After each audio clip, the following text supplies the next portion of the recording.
Start again. Take two. Good morning. Good afternoon. Good evening.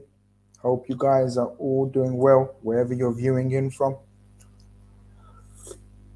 Saturday night can only mean one thing. No Love Island and calling Khan instead. Hope you're doing well. I see a few of you already in the chat. Big up yourselves, Elias. Anonymous user says hi, Grizz. Hi, Anonymous. Spartans in the building. Avix in the building. What's Siddharth arguing with me for? Siddharth is arguing. Oh, I think he says, can I get a chance today? Last time I was kicked out by you, Grizz. Siddharth, please read the small print. In fact, it's not even small print. It's quite big print. I like to give new callers a chance. I also have a membership scheme, which people pay $3.99 a month for, and they get priority on on call-in shows, on interactive shows. I'm sorry if I kicked you out last time. It wasn't personal. Feel free to try again, and I may let you on. There's no point arguing with me. Look, you're arguing with me. My God. Grizz trying to rat last man said Chelsea got rejected. Come and tell me otherwise. Come and tell me otherwise. Rafinha didn't reject you. Come and tell me otherwise. Jules Kounde looks like he's waiting on for Barcelona. Come tell me otherwise, people. Dembele didn't reject you. Le Delit didn't reject you. Any more? Many more? Let me know. People are saying is there a buzzing sound? No. There you go, Captain Salman, who's a member of the channel as well. Big up yourself. Bad habit. I know. I was running late, bro.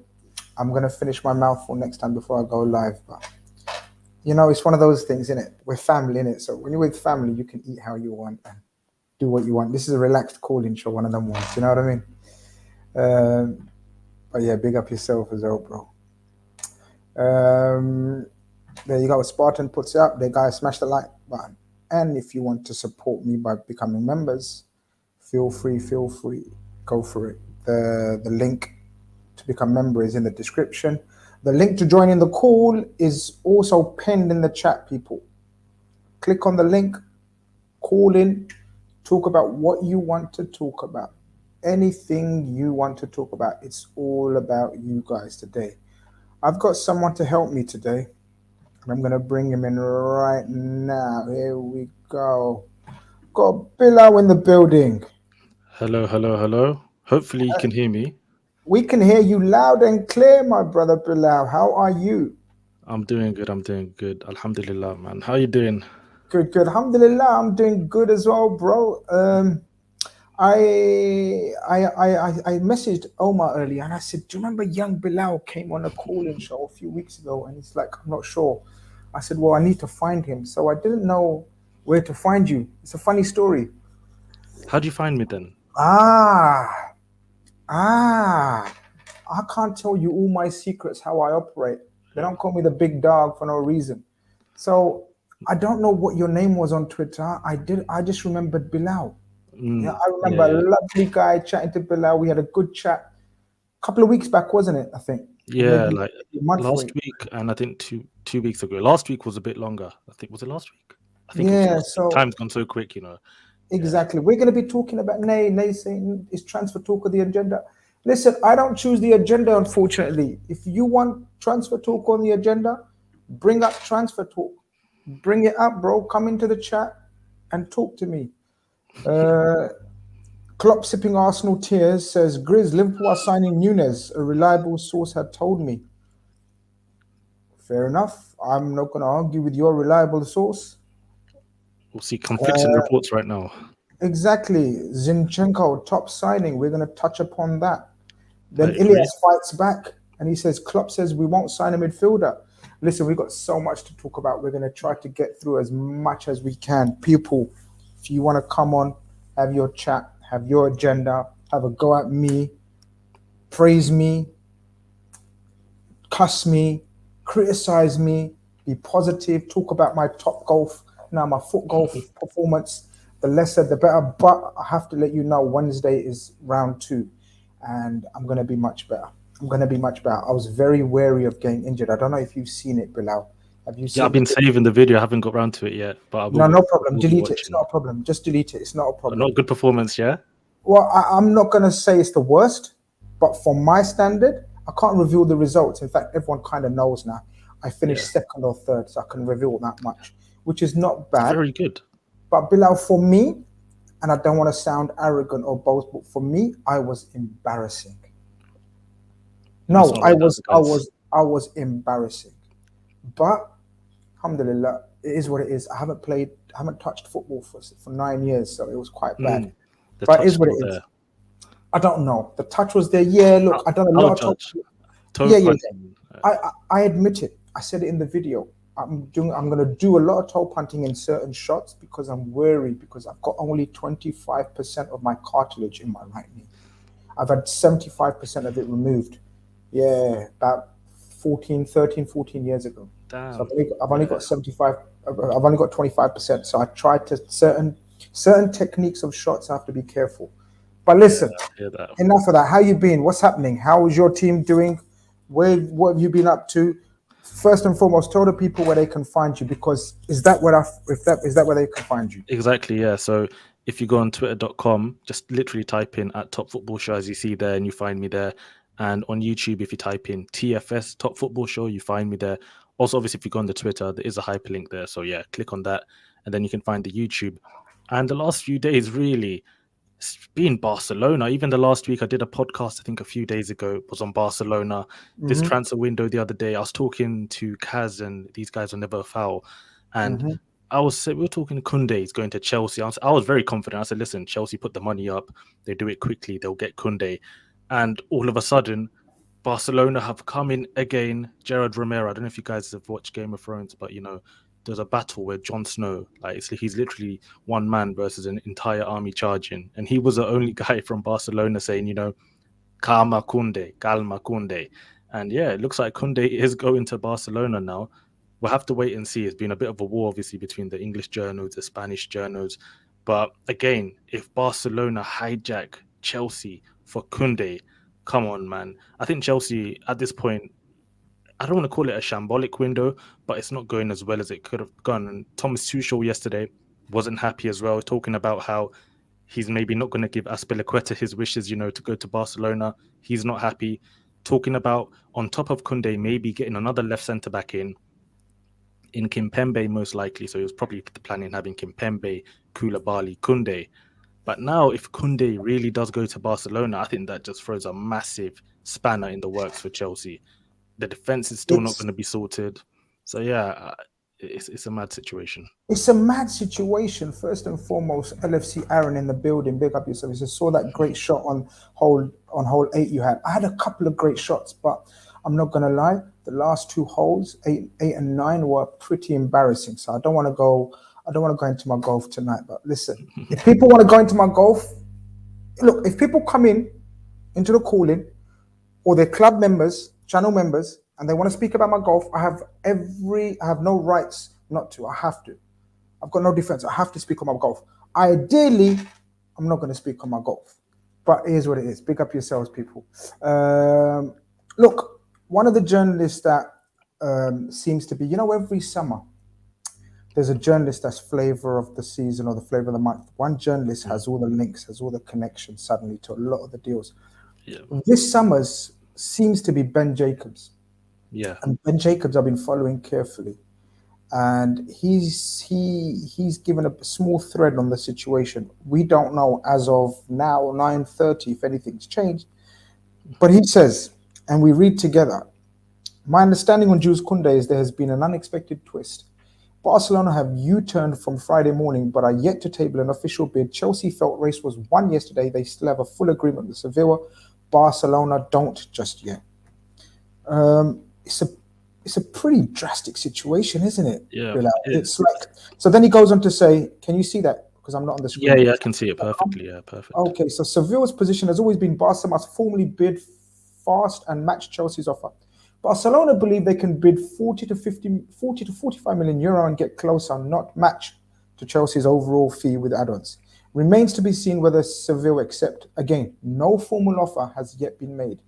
Barcelona had given up, but Xavi pushed for a bid. Barcelona always felt Kounde U-turning and travelling to Portugal to train with Seville bought them some time. Has he done that? Yeah, did that confirmed. As previously reported, this was not what Chelsea wanted. Situation right now, Chelsea have a deal with Seville awaiting only formalities and a formal sign-off. They've agreed preferential personal terms with Kounde. Reminder, players can and do that with multiple clubs. Basically, Chelsea can do no more. Yesterday, they felt the transfer was imminent. Barcelona finally responded, though. Even if Seville deny active negotiations, the club have been in contact. Obviously, if Barcelona now agree a fee, it will come down to the player choice. That's where Barcelona feel they have an advantage, although Kounde is open to both moves. And then he just goes on to just reminding people that the pursuit of Kounde has been an incredible saga. Challenge was similarly about agreeing in terms of Leeds, but with Kounde, it's a whole new level of games, smoke screens and late U-turns. This is magnificent for the neutral. This is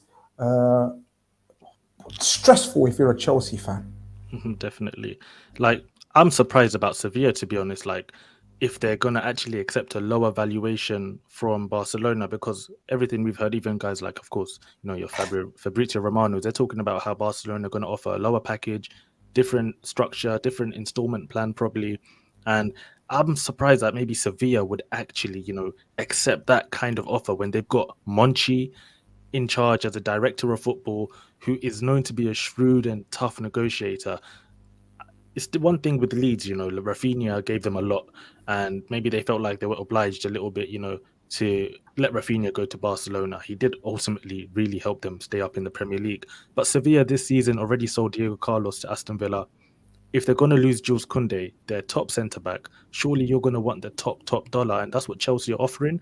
But at the end of the day, again, the players wish, and we're kind of seeing the player power here in all of these deals. I think Jules Kounde, if he it's up to him. If he really does push, as we've seen now, he's gone to Portugal with Sevilla. If he really does push for Barcelona, they'll probably find an agreement. And sometimes in-house transfers, in terms of league to league, as in team to team in the same league, sometimes these teams kind of prefer it. When you look at Sassuolo and Juventus in Italy, maybe sometimes they just want to keep the league stronger. If they feel like they're losing their best talents, they would rather them go to Barcelona than maybe go abroad. So maybe that's another way to look at it if Sevilla do indeed accept this offer. But right now, I just think Barcelona, FFP, UEFA, everything, at some point, this is all going to come to a head. They activated their second economic lever, which was by selling more of their TV rights until 2047. So, and apparently they have a third economic lever that's needed to actually just register these players. Not entirely sure what that is.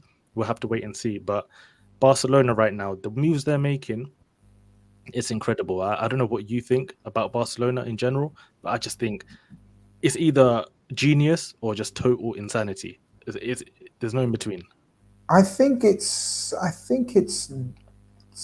doing what they got to do, knowing pretty much, and this is the unfortunate sad part, pretty much nothing will happen to them.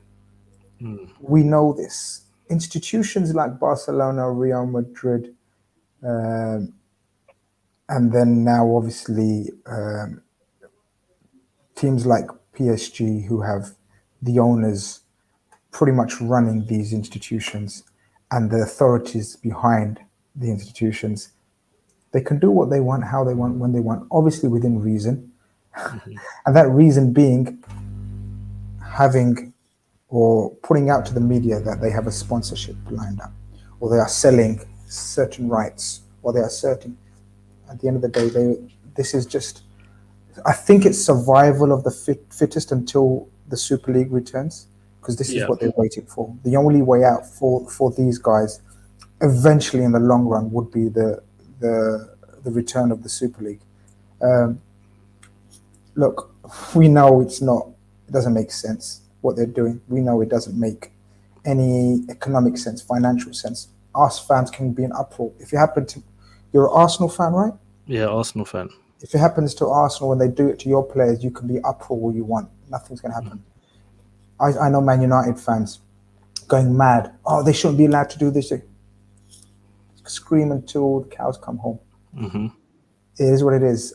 The unfortunate side of it, what we can control, not we, but what certain sections can control is the players. The players can refuse to go there, which is not happening.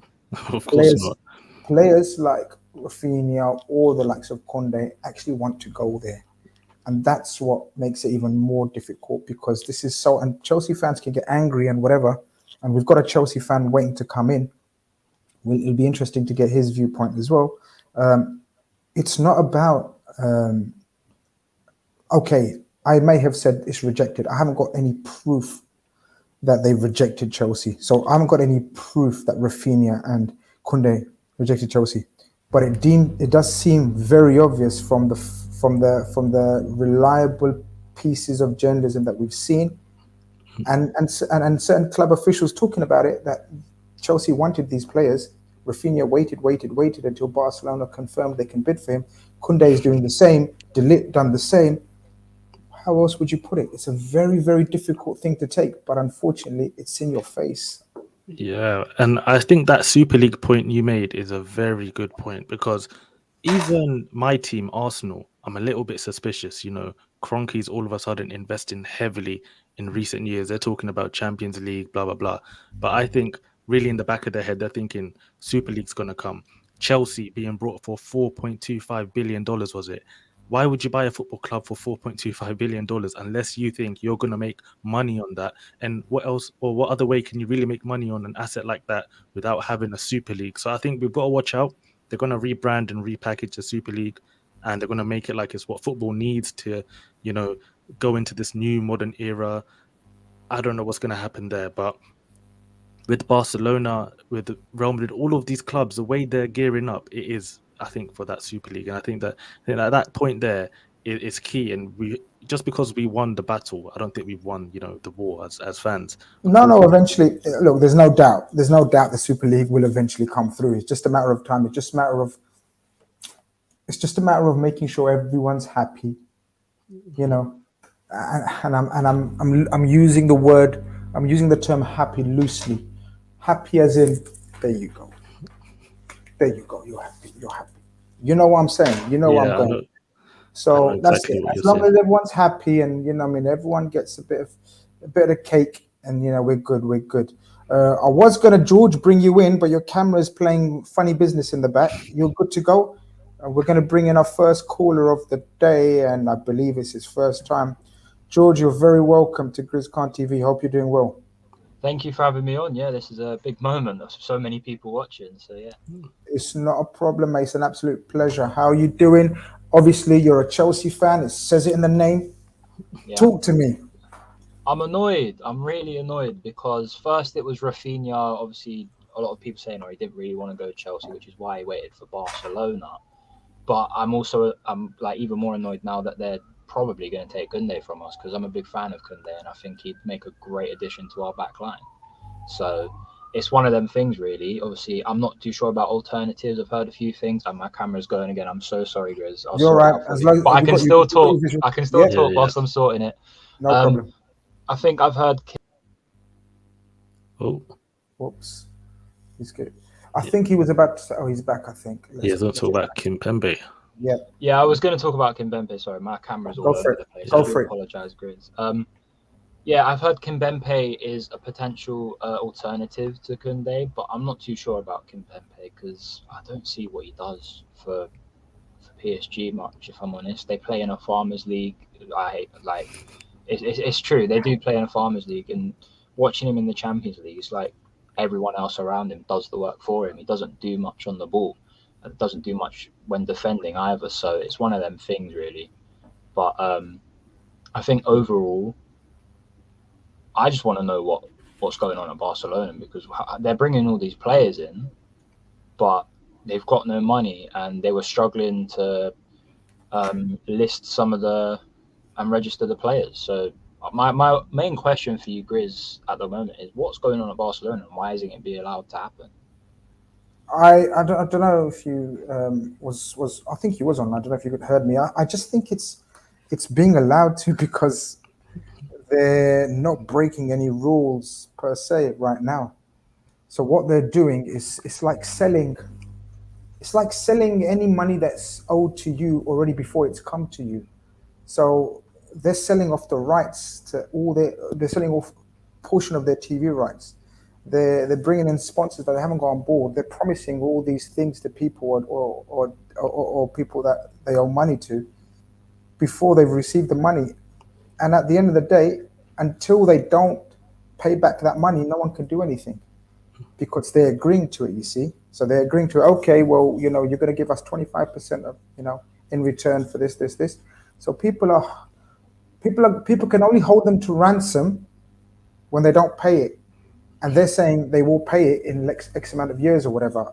It's not easy to understand because I'm not going to sit here and pretend I understand every complexity of it, every situation, every angle of it. But it's what these clubs do, man. They know they're buying time for themselves. Just as I was speaking to Bilal earlier, George, what they're doing is buying themselves time until the Super League comes in. And what was the figure that each club was going to get? Can anyone remind me? Does anybody know? It was I think it was substantial. It was like double the amount you get in the Champions League. Pretty much more, guaranteed for every team. Guaranteed, like upfront, 250 million, something like that. And It was like a few hundred million each club. I remember they were offering that like straight away. You join, you get this money to just sign on, pretty much. Obviously, exactly. Because of maybe the repercussions. Kevin says, there's a thread on Twitter that explains how they managed to do all this. Pretty much gambling. Yeah, that's what it is. Yeah. And hope they bring in the revenue and the money in the coming years. It is what it is. People like it's the same as the banks, man. Absolutely. Yeah. Sorry, go on. Yeah, no, just to say the same as the banks, Barcelona, as you said, the institutions. We saw what happened. Obviously, it's not football, but like 2008 financial crisis, and all these banks that were in serious debt, kind of like Barcelona, somehow got bailed out and were allowed to continue because they're just too important. And Barcelona, in terms of the football pyramid of clubs and the fans they have and the institution they are, it is maybe too big to fail. And whether that's wrong or right, that's a different discussion. But Barcelona are like one of those clubs like Real Madrid, like even a Manchester United, Bayern Munich. These clubs are not going to just disappear because of debt problems and this and that. So yeah. And George, yeah, sorry, go on. Go on, George. No, go on, George. Go on. I was gonna say, George, look, I want to get away from things that we probably not experts in. Well, I speak for myself and don't know the ins and outs of, which is the finance sector and sort of in terms of legality, what they're doing. Let's talk about the football side of things. As a Chelsea fan, you must have had high expectations or excited at least with the new owners.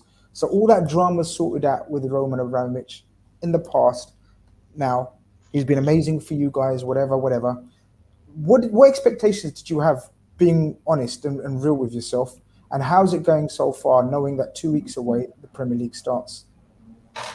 I think at the start of the window, we was promised, 5 to 6 signings, and we've only got 2. Well, we were close to a third, but as we said before, Barcelona have gone for it. But going into the season, I think I've still got high hopes and high expectations for the team because I still think our team's good enough to get into that top 4 and possibly even push for the top 3 like we have done the last few seasons. So I'm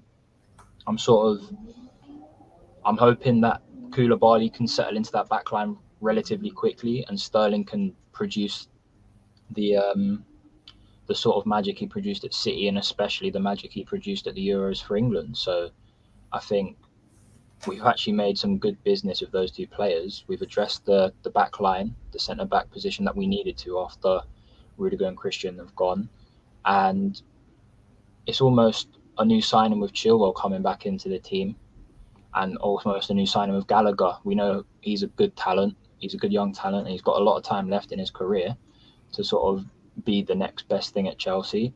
But again, yeah, I do have high expectations, and I hope we can perform a lot better than the end of last season because we were very inconsistent and very poor. Do you see Gallagher being kept? Potentially. There's been a few rumours about Gallagher going on the Chelsea side of Twitter. Would you like to keep him? Yeah, definitely. At Crystal Palace last season, he was by far their best player. If he stays, where do you play him? I How does say he it fit into your Yeah. team pattern? it's a good question because our midfield is pretty stacked with very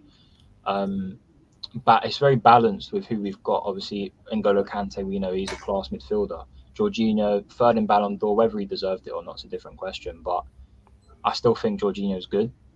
He's a good player, and Kovacic is good at what he does as well. So it's difficult to see where he fits in, especially since the rumours are we're going to be playing a back five That's this what I was going to this ask. Yeah. year. Are you happy Yeah, with that? so Like a back five instead of a back four, and the midfield situation of maybe Kante's aging, Jorginho seems to be like he will be going at some point. What do you think the situation will be with Chelsea? And are you neglecting like any positions when you're focusing heavily on the centre backs and even missing out on targets? yeah, I think like you say, we've gone for the centre backs. We've got Koulibaly in. We're trying to get Kounde in. I feel like we need a striker. We Yeah. definitely need a goal scorer, and I think that needs to be the next port of call. Because if we don't get a goal scorer, I mean, we're gonna have to heavily rely on Havertz playing in that centre forward role, and potentially the wingers need to step up as well if we don't get that goal Do you scoring not do you not going. have any hope in maybe Broha staying on? Because now Skamaka's going to West Ham. Doesn't look like Broha's going to go there. Maybe he will get a chance. I spoke about this on my show this morning. I would love Armando Broja to stay Yeah. because he did all right in what was a pretty poor Southampton team. I mean, he didn't start every game, but when he started, he put in a shift and he got a few goals as well. So if you put him in a team with better players around him, then I think he'll do much better. And it's like that with most strikers. You put them in a bad team, they don't perform. You put them in a good team, they will perform. You know what I mean? Yeah. I just wanna address this question, not because I want a super chat from NATO Hyper, but just because Grizz, what kind of video title have you chosen? I will donate a super chat if you explain to me how Kounde has rejected Chelsea. Total BS. Chelsea NATO, fan there. So he's NATO, hurting. NATO Hyper. I mean, even though none of your business explains it, he says if a player is due to sign for the club, one, but decides last minute he wants to sign for club two, then player A has rejected club one. Simple, really. It may not be that simple. But all I've done in the title, if you go back and read the title, it reads Kounde has rejected Chelsea, Ronaldo offered to Atletico, question marks. So the question is there. Hasn't been answered yet because Seville haven't signed Kounde and Kounde hasn't gone to Seville. So maybe he will still end up at Chelsea. And the answer to my question in the title will be no. So NATO Hyper. Hope I've Hyper. hope I've answered your question. Does it seem to you, George, like if Kounde does end up at Chelsea, does it seem to you that he's rejected you guys? Because unless NATO Hyper now comes back with a super chat and explains to me that they've never been interested in Jules Kounde, then I think that's called rejection. It's a hard one, really, but I want him. I really want him. If he rejects us, he rejects us. That's the thing. And if he comes here because Barca can't match the bid or Sevilla don't accept Barca's bid, then he's going to be our player at the end of the day. So to me, it doesn't bother me. If he's playing in blue, he's playing in blue, and I'll support him for the whole 90 minutes. But how do you feel about getting players that see you as all right? If we must go there, we must go there. Would you not like to be? Would you not like to move on from targets if that's how they're looking at you, or do you not care and just think as long as we get them over the line, just sod it. If they don't want us, who cares? Just as long as they once they're here, we'll turn them around Yeah. and make them feel good about themselves. Yeah, for me, that's how it is. Like, if you sign for us, you sign for us. You wear the blue, you play at Stamford Bridge, away, wherever, and you represent the Chelsea badge, and you do that however you want to do it. And if you're bad, then we'll push you on and criticize you where it's necessary. But if you play good, we'll cheer you on to do even better. So for me, it doesn't really bother. It doesn't bother you that a player doesn't want to come to your club, but in the end, he does come. But then this is what happens with the likes of Lukaku. Like, so for example, he didn't want to be there, and it was obvious. You paid 100 million for him, and in the end, he's bumped your club and gone for free. Don't you think you should get away from this kind of pursuit of a player and try to find players that want to come for you instantly? Like you First make a choice. bid for them, first choice. This is how I would think I would want my club to be run. Not saying that, all deals are like that, but it seems to be like you haven't learned from Rafinha, from Delay, from like now in this situation, people are not coming to you Gabriel guys. Jesus, by the way. Let me add Gabriel that. Jesus, people not coming to you. Richarlison. Don't you think you want to go to teams? Don't you want to go for players that want to play for you, or are you not in that position? You think that players will jump at the chance? Is it one of those ones where, look, and I'm not putting words in your mouth, I'm just putting it out there before Chelsea fans go mad again. Is it one of those, we're not one of the big boys, we have to accept what we are, and we have to throw money at the situation and make it work for us? I think in terms of, for example, Gallagher wants to be with you guys. Your young centre backs want to be with you guys, right? Yet he wants to force these guys out and bring others in. Others that obviously don't want to be at Chelsea as their first choice. Do you get what I mean? Yeah. I think it is one of those things. Like my dad's been a Chelsea supporter since like the mid '70s, so he's seen us in Division 3, Division 2. So. And I was lucky to be brought up in the Abramovich era where we've been able to splash the cash on anyone. Okay, they're not coming. We'll go spend 50 million on this player. They'll come in, they'll do a job. And now that we've been, the financial fair plays now in motion over the last few seasons, we've now got Todd Bowley, who isn't worth as much as Abramovich, and we probably won't want to spend that kind of money on a player. I think most Chelsea fans my age are sort of spoiled in that sort of department. They're so used to Chelsea splashing this money, splashing here, splashing there on all these players. And I think it's come to a point where these players are expecting Chelsea to be paying them big wages, but other teams are coming in for them, not necessarily paying them the same amount, or maybe not even more than what Chelsea have offered. But it's coming to the point where players are expecting Chelsea to pay the big bucks for them, rather than sort of you being on a budget, being on a limited amount of money. And I think that's where it stems from, really. Bilal, how do you see this situation at Chelsea right now? Trying to be as neutral as you can without your Arsenal hat on.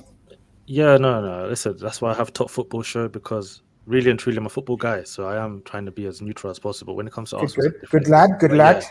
Yeah, but the Kounde situation, I honestly thought Chelsea were massive favourites for him, not only because they have the money to put up front and offer him good wages, Champions League football, London, all sorts of stuff, but they have been chasing Kounde for a year now. They were the only team for a while that were really linked to Kounde. It looked like a dead-on transfer, Kounde to Chelsea, for so long. And to see him now going to Barcelona, I'll be honest, if I was a Chelsea fan, I'd be fuming, especially with the situation I've seen with Christensen leaving, Rudiger, who, for me, under Thomas Tuchel, was probably maybe the most important player in that whole team. Just the way he commanded the backline, commanded everything, the way he just drives the ball forward, his passing ability was fantastic. So Kounde would have really helped to, just forget about Rudiger, Koulibaly as well. These two guys would have come in together, and potentially some people would say maybe a bit of an upgrade on Rudiger and Christensen, as in the whole total package. So for me, if I was a Chelsea fan, I honestly, I'd just be fuming that Kounde now is somehow looking like he's going to Barcelona after they've had, in my opinion, a massive advantage in this transfer race to get him. I don't know what your opinions are, George, and how maybe you really feel deep down inside about Kounde. And because I'm sure as a Chelsea fan, you've seen the links for ages now with him going to your club. I don't know how you feel, but for me, I wouldn't be happy at all. What I want to say, and the crowd's building up in the background now. And by the way, people, there's nearly 250 of you in here. There's not even remotely close to the amount of likes that would make sense, like ratio-wise. So I don't know. Just hit a like in it, people. It'll be nice of you. It's nice for me. It's nice for these guys. What do you want to happen now for the rest of the window, George? 2 weeks. Okay, 2 weeks to the start of the season. What? Let's say two positions, two players that you need urgently, as a matter of urgency, because look, the state of your if the window's closed tomorrow and the Premier League starts, you're no way, I think, close to winning the league. That's just my opinion. It could be mad. It could be a mad season where you guys, Raheem Sterling is the absolute, GOAT, and he turns into 30 goals a season, man. It could happen. Koulibaly could make up for all the other centre backs that are leaving. It could happen. But realistically, I don't think you're anywhere near the title race. But let's say two signings in two crucial positions, you do become title contenders. Who's the two positions? Who's the two players and all the two positions that you'd like to see happen? I really want to see another centre back come in, whether it's Kounde, Kimpembe. Even though I'm not a big fan of Kimpembe or anyone that comes in, I think we definitely need another centre back, because the fact that we want to play a back five proves to me that if we don't get another centre back in, we're going to be very short, because Thiago Silva can't play every single game of the season. He can't play 50 games a season, including cup competition, Champions League, Premier League. What we do have going for us is we have two reasonably good, decent young talents. We've got Trevor Chalobah, who was all right last year. And then we've got Levi Colwill coming in, who back from loan from Huddersfield, who actually had a pretty good season at Huddersfield. And it'll be interesting to see whether he's ready to take that step. But I think we need to get another centre-back in that's got the experience, that's played at a high level of football and can fit into the side. Who? It has to be Kounde at this point, but it doesn't look like it's going to happen. So I guess I'd have to settle for the alternative of Kimpembe. And for the second one, we need a goal scorer. We do need a goal scorer, and I don't think we can rely on such a young player like Breuer at this point in time. It's too soon, I think. I think we need to slowly bring him into the squad rather than put him straight in there. So I think we need to go for a striker. And off the top of my head, I think someone like... I do like the look of that Scamacca that West Ham are getting. I do like the look of him. But whether he'd be perfect. He'd be perfect for you guys. Forget style. He'd be perfect for you guys, but he's off to West Ham. West Ham are pipping him to you guys. That's the thing. Like, I'd love to see him in a Chelsea shirt. He's tall, he's strong, he sort of matches the traits of maybe like a Didier Drogba, will hold the ball up for you and get in behind. So I think it's just a matter of time before we get a striker similar to that. I mean, I don't know who else is out there really that can match someone like that. But we thought we had it in Lukaku, but we all know how that turned out. So who knows at this point? I hope your wishes come true. But I don't hope you have a good season. And naturally, I'm not going to be a hypocrite, George, and wish you luck. But I wish you luck personally in all your personal life, and hope all the best for you and your family. But your club, I keep saying to all my Chelsea fans, mates as well, and my mates, long season for you guys. I'm telling you, long season. I told you guys, long season, but we see how it goes. One last question for George. Go for it. Predictions tonight: Arsenal, Chelsea. What are you thinking? Oh, it's tonight. Oh, yeah, yes. Tonight. What time's kickoff? We got something to look for. One in the morning. Yeah. Bayern Man City as well. 12 o'clock. It's in America, yeah. So 1 a.m. The Chelsea Arsenal game kicks off 1 a.m. Yeah. The Bayern Man City midnight. Oh, 12 a.m. So different. Yeah. So, oh man. All right, because that's going to be a cracker. We know that. Real Madrid Barca 4 a.m. as well. So that's another one. Don't worry about that. You don't care? Come on. Nah, it's all about Premier League, man. I can't, man. I need to analyze my rivals, man. We need to keep it Premier League only here. But George, it's been a pleasure chatting to you, my friend. Take care of yourself and hope to chat to you real soon again, my friend. Feel free to call in another time. Nice one. Take care, man. Thank you for having me. No problem. All the best. Bilal, man, don't be a hater like me. I'm a hater of Chelsea. Okay? So I say openly, you don't be a hater. You be real. Try to be real. Because people don't believe me when I say I'm being real. So how do you see Chelsea, the plight of Chelsea right now as we speak? And let's say they do add a couple of players. Let's say they do add, well, they 100% will add another centre-back. And I'm 75% sure they'll add another forward striker per se. Or I think actually I'll lessen that 75% now to about 65, 70% because Broha might be kept. Let's say Broha is kept and they bring in a top centre back, like they tried to find a few. Let's say they bring in one over. How do you see the plight of Chelsea this season? How do I see the plight of Chelsea? Well, that's an interesting way to phrase the question, but I That's do what I do, think, bro. That's yeah, what I do. it's an interesting way to phrase it. But I do think Chelsea this season is going to be the same. Well, last season they had that little bit of a hope. I think they were top of the league for a while. That they could challenge Liverpool and Man City. But this year, this whole season, they are going to be in that top four battle. I think Tottenham and Arsenal this year will be pushing them all the way. And even towards the end of the season, we could see Arsenal Chelsea, that game, what happened. We could see the way Chelsea were just struggling sometimes. The chance creation, and the one thing Thomas Tuchel had going for him was that defense. They were keeping clean sheet after clean sheet, whether it was a Premier League, whether it was a Champions League. But now, if that defense gets weakened and they're as unstable as they were towards the back end of last season, I think this year is going to be a top four battle. And I wouldn't be surprised, honestly, if somehow they even finished outside the top four. I don't think that's beyond the realms of possibility. But with the players that they are adding to the team, Sterling, Koulibaly, we'll see how that works, because even Koulibaly now, let's say they do sign Kimpembe, they want a left-footed centre back. Koulibaly, most of the time, he plays that left side role. He's not really ever played right centre back for Napoli. He's not exactly used to that position. But then again, we'll have to see who else they sign in that defence. Of course, now it's still speculation. But as it stands, even with maybe a few more additions, it will be a top four battle for Chelsea. And I think their fans, to be honest, have pretty much accepted that and realised that as well. Even the way they talk about Conte and Tottenham, they know what Antonio Conte is about. Harry Kane today, I was watching him against Rangers. Cracking player, man. What can you say? He's still the best striker in the league, no matter what anyone says, even with Erling Haaland. So yeah, I think Chelsea this season will be a little bit of a top four battle. But I have one question for you, Grizz. Why I feel like Arsenal fans, I don't know if it's just me, like don't really have this hatred towards Chelsea, even though we have played them in a lot of games, important games, cup finals. Drogba used to do his thing against us, time and time again. But I just don't have that level of hate maybe towards a Man United, towards a Tottenham. But Liverpool fans, is it because of the Gerrard situation? Is it because of maybe them being new money, maybe upsetting, Liverpool fans? What is it about Liverpool fans, Chelsea fans? I can't speak, and I hate always speaking for Liverpool fans in general.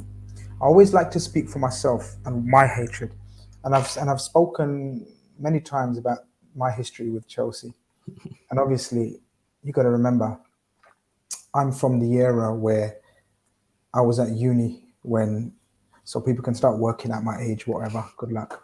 But when Chelsea became Roman Abramovich owned and started ruining my teenage or uni years, I should say. Yeah. That's when it started, kind of the Steven Gerrard, of course. Just that era, we were title rivals. Sorry, we were Champions League rivals. It seemed like, domestic cup finals, domestic semi-finals, all sorts. Yeah. Rafa versus Jose, all of that business. And then you've got to remember, a lot of my mates became born-again Chelsea fans in that era, out of nowhere. So we were getting uni one day. Yeah. We were getting uni, and one day they'll be just turning up, like sitting there with a Chelsea top, and I was like, "You don't watch football?" Oh well, I do now. Like randomly wearing Chelsea tops. So yeah, that's where the banter started. That's where the laugh started, and it is what it is, man. Yeah. But yeah, so it's one of those ones. No, it's not hate, vase of flowers. Come on, I'm talking about from a tribalism, football tribalism. Football, man. It's not like yeah. Come on, Vaz. You know me better than that, man. He knows me better than that. He's just mucking about. He's probably on the piss. Usually is vase of flowers every night. I'm gonna bring in the next caller. It's okay. I was gonna bring in Jezza, but you've been on before, so I've got a new caller who goes ahead of you. Orist, welcome to the channel, my friend. How are you? I'm all good, Grizz. How are you? Very well. I'm good. I asked you in the studio, who do you support? You said Man United. So I said, bring it on. Let's talk Man United. Or maybe you don't want to talk Man United. Maybe you want to talk anyone else or anything else. The floor is yours. Yeah, I've got a question for you guys about Eric Ten Hag. So obviously we just brought in Eriksen, Martinez as well. What do you think Eric Ten Hag will do with his midfield options? Because we do have a lot of players that he has to handle with. So what do you think? Does he have a big job to do there? I think your biggest... No, I was going to say your biggest job is probably in midfield. I actually think your biggest job is your defense. I just think from a technical point of view, maybe not as a personnel point of view, even though Maguire is really... Lindelof and Maguire are real bad. So maybe it is individually. But I think defense he needs to sort out. As was shown today, 2-0 up. I know it's a preseason friendly. I know no one gives a shit at preseason friendlies, but I'm sorry, the first team that you've played in preseason that's put up a near strength team and you haven't won a significant 2-0 up is... you shouldn't be at any level, even if it's preseason or whatever. But I digress. Back to your original question. In my opinion, I think he's trying to do the right thing, Orist. I think he's trying to bring in more technical players, people that can control, pass, and control and dictate a tempo of a game. You haven't got that. You haven't got that. Scott McTominay, McFred, and Bruno are not tempo controllers, pace setters. Call it what you want. They just can't control a game. Yeah, they can work hard. McTominay and Fred work hella hard. No one can deny that they don't work hard. But Man City's midfielders don't work hard. Liverpool's midfielders don't work hard. Exactly. We all work hard, but they've got this. And it's just not the midfield problem, Maurice. It's how you set up a team, because you can't just blame the midfielders if they've got no options to pass and keep hold of the ball. So I think he's got a huge job. I think he's made a good start. Everything he's saying makes sense. Everything he's saying is what I'm guessing you fans are saying as well. Like everything he says, you guys, like all my Man United fans, and yes, I've got quite a few Man United fans, friends, I should say fans, stupid. I've got a lot of Man United friends. A lot of them tell me that they're nodding away every time he's speaking, which is a good sign to start with. Because if you're not agreeing with what your manager's saying in terms of, oh shit, he's not seeing the problems, then you're in trouble. But this guy seems to have acknowledged that there are issues and he's recognized the problems and he's trying to do his best to get you across the line and that from that sense. I think in my opinion, I think the biggest job for me is Ten Hag trying to convince Ronaldo to stay. To be fair, that's the biggest job to do, because if Ronaldo and Ten Hag does have a meeting and Ronaldo says, "I don't want to be in your plans," then we've got to sell him. And there's no option. So Ten Hag does have to sell him. If Ronaldo does tell him, "Listen, I don't want to be in your plans for this season. I want to go to a club that has Champions League football." So Ten Hag has a lot of things to sort out. But I don't know, Grizz. What do you want to do? What do you want to do with Ronaldo? Let's say you're Ten Hag. Yeah. Switch on now. Are you first and foremost? Are you a Cristiano Ronaldo fanboy? Be honest. Be real. Tell me straight.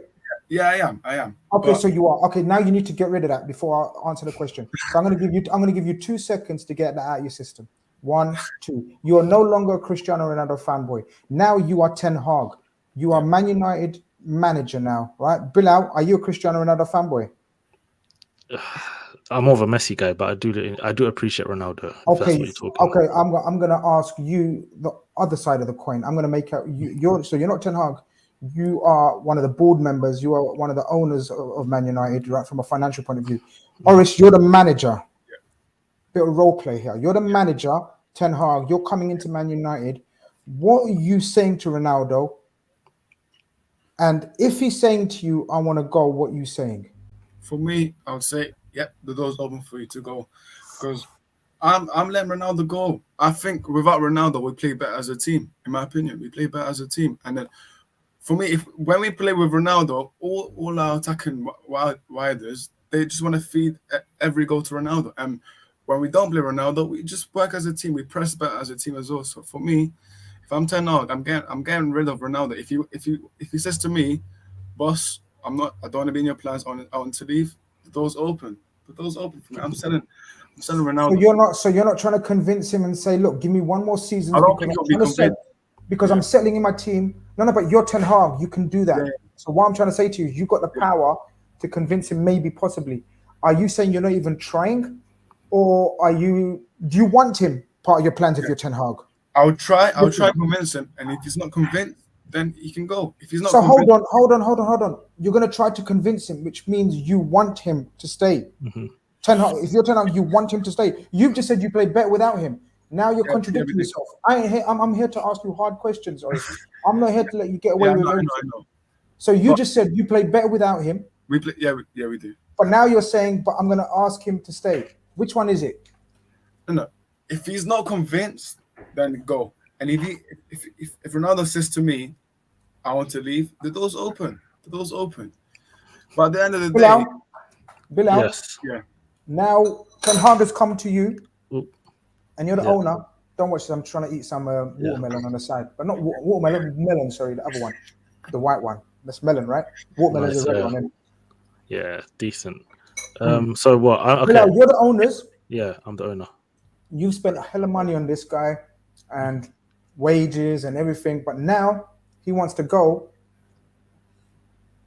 You losing all that marketability of a fucking megastar after one season only is a bad look on you. But Ten Hag saying, I don't care, get rid of him. I don't care if he goes for free or people are offering nominal. Hold on, is he available in the free transfer, people? Let me know. What's the situation now, though? Next year will be for free. Next year will be free. Yeah, but there's a twist. So he's got 1 year. Okay, so he's got 1 year. But Ten Hag saying to you now, Glazers, you're the Glazers, right? So Orist has come to you and said, look, I don't want him, right? He needs to go. Teams are offering 5 million, 10 million max. What are you doing? What are you saying? Well, first of all, I'm telling Ten Hag, I'm telling Ronaldo, I'm telling George Mendes, his agent, there is no chance you're going anywhere. You're going to have to just suck it up. You're a Manchester United player. And you know what? Man United actually have an option to extend Ronaldo's contracts by another year. So the first thing I'm doing is just triggering that option. And I'm going to tell Ronaldo, listen, you're a Man United player. There's no way in hell that you're leaving this football club after that terrible season, finishing sixth place. We need you at this team just to even be around. And you know what I'd even do with Ronaldo? Because he's talking about transfers, and that's why maybe he wasn't happy by staying at Manchester United. What I'm going to tell Ronaldo is, listen, you can be involved in the transfers. You can have a bit of a say. You can talk to me about what kind of positions you think the team needs improving. You can get involved with Cristiano Ronaldo. You're about to become, 38 years old. Listen, I'm going to give you a bit of power, and you're not going to embarrass Manchester United by leaving after one season. And he just scored, 20 goals last season in all competitions, 18 in the Premier League. He still has something to offer. And whether he accepts having a bench role or not, it's really not up to him. Ten Hag's a manager.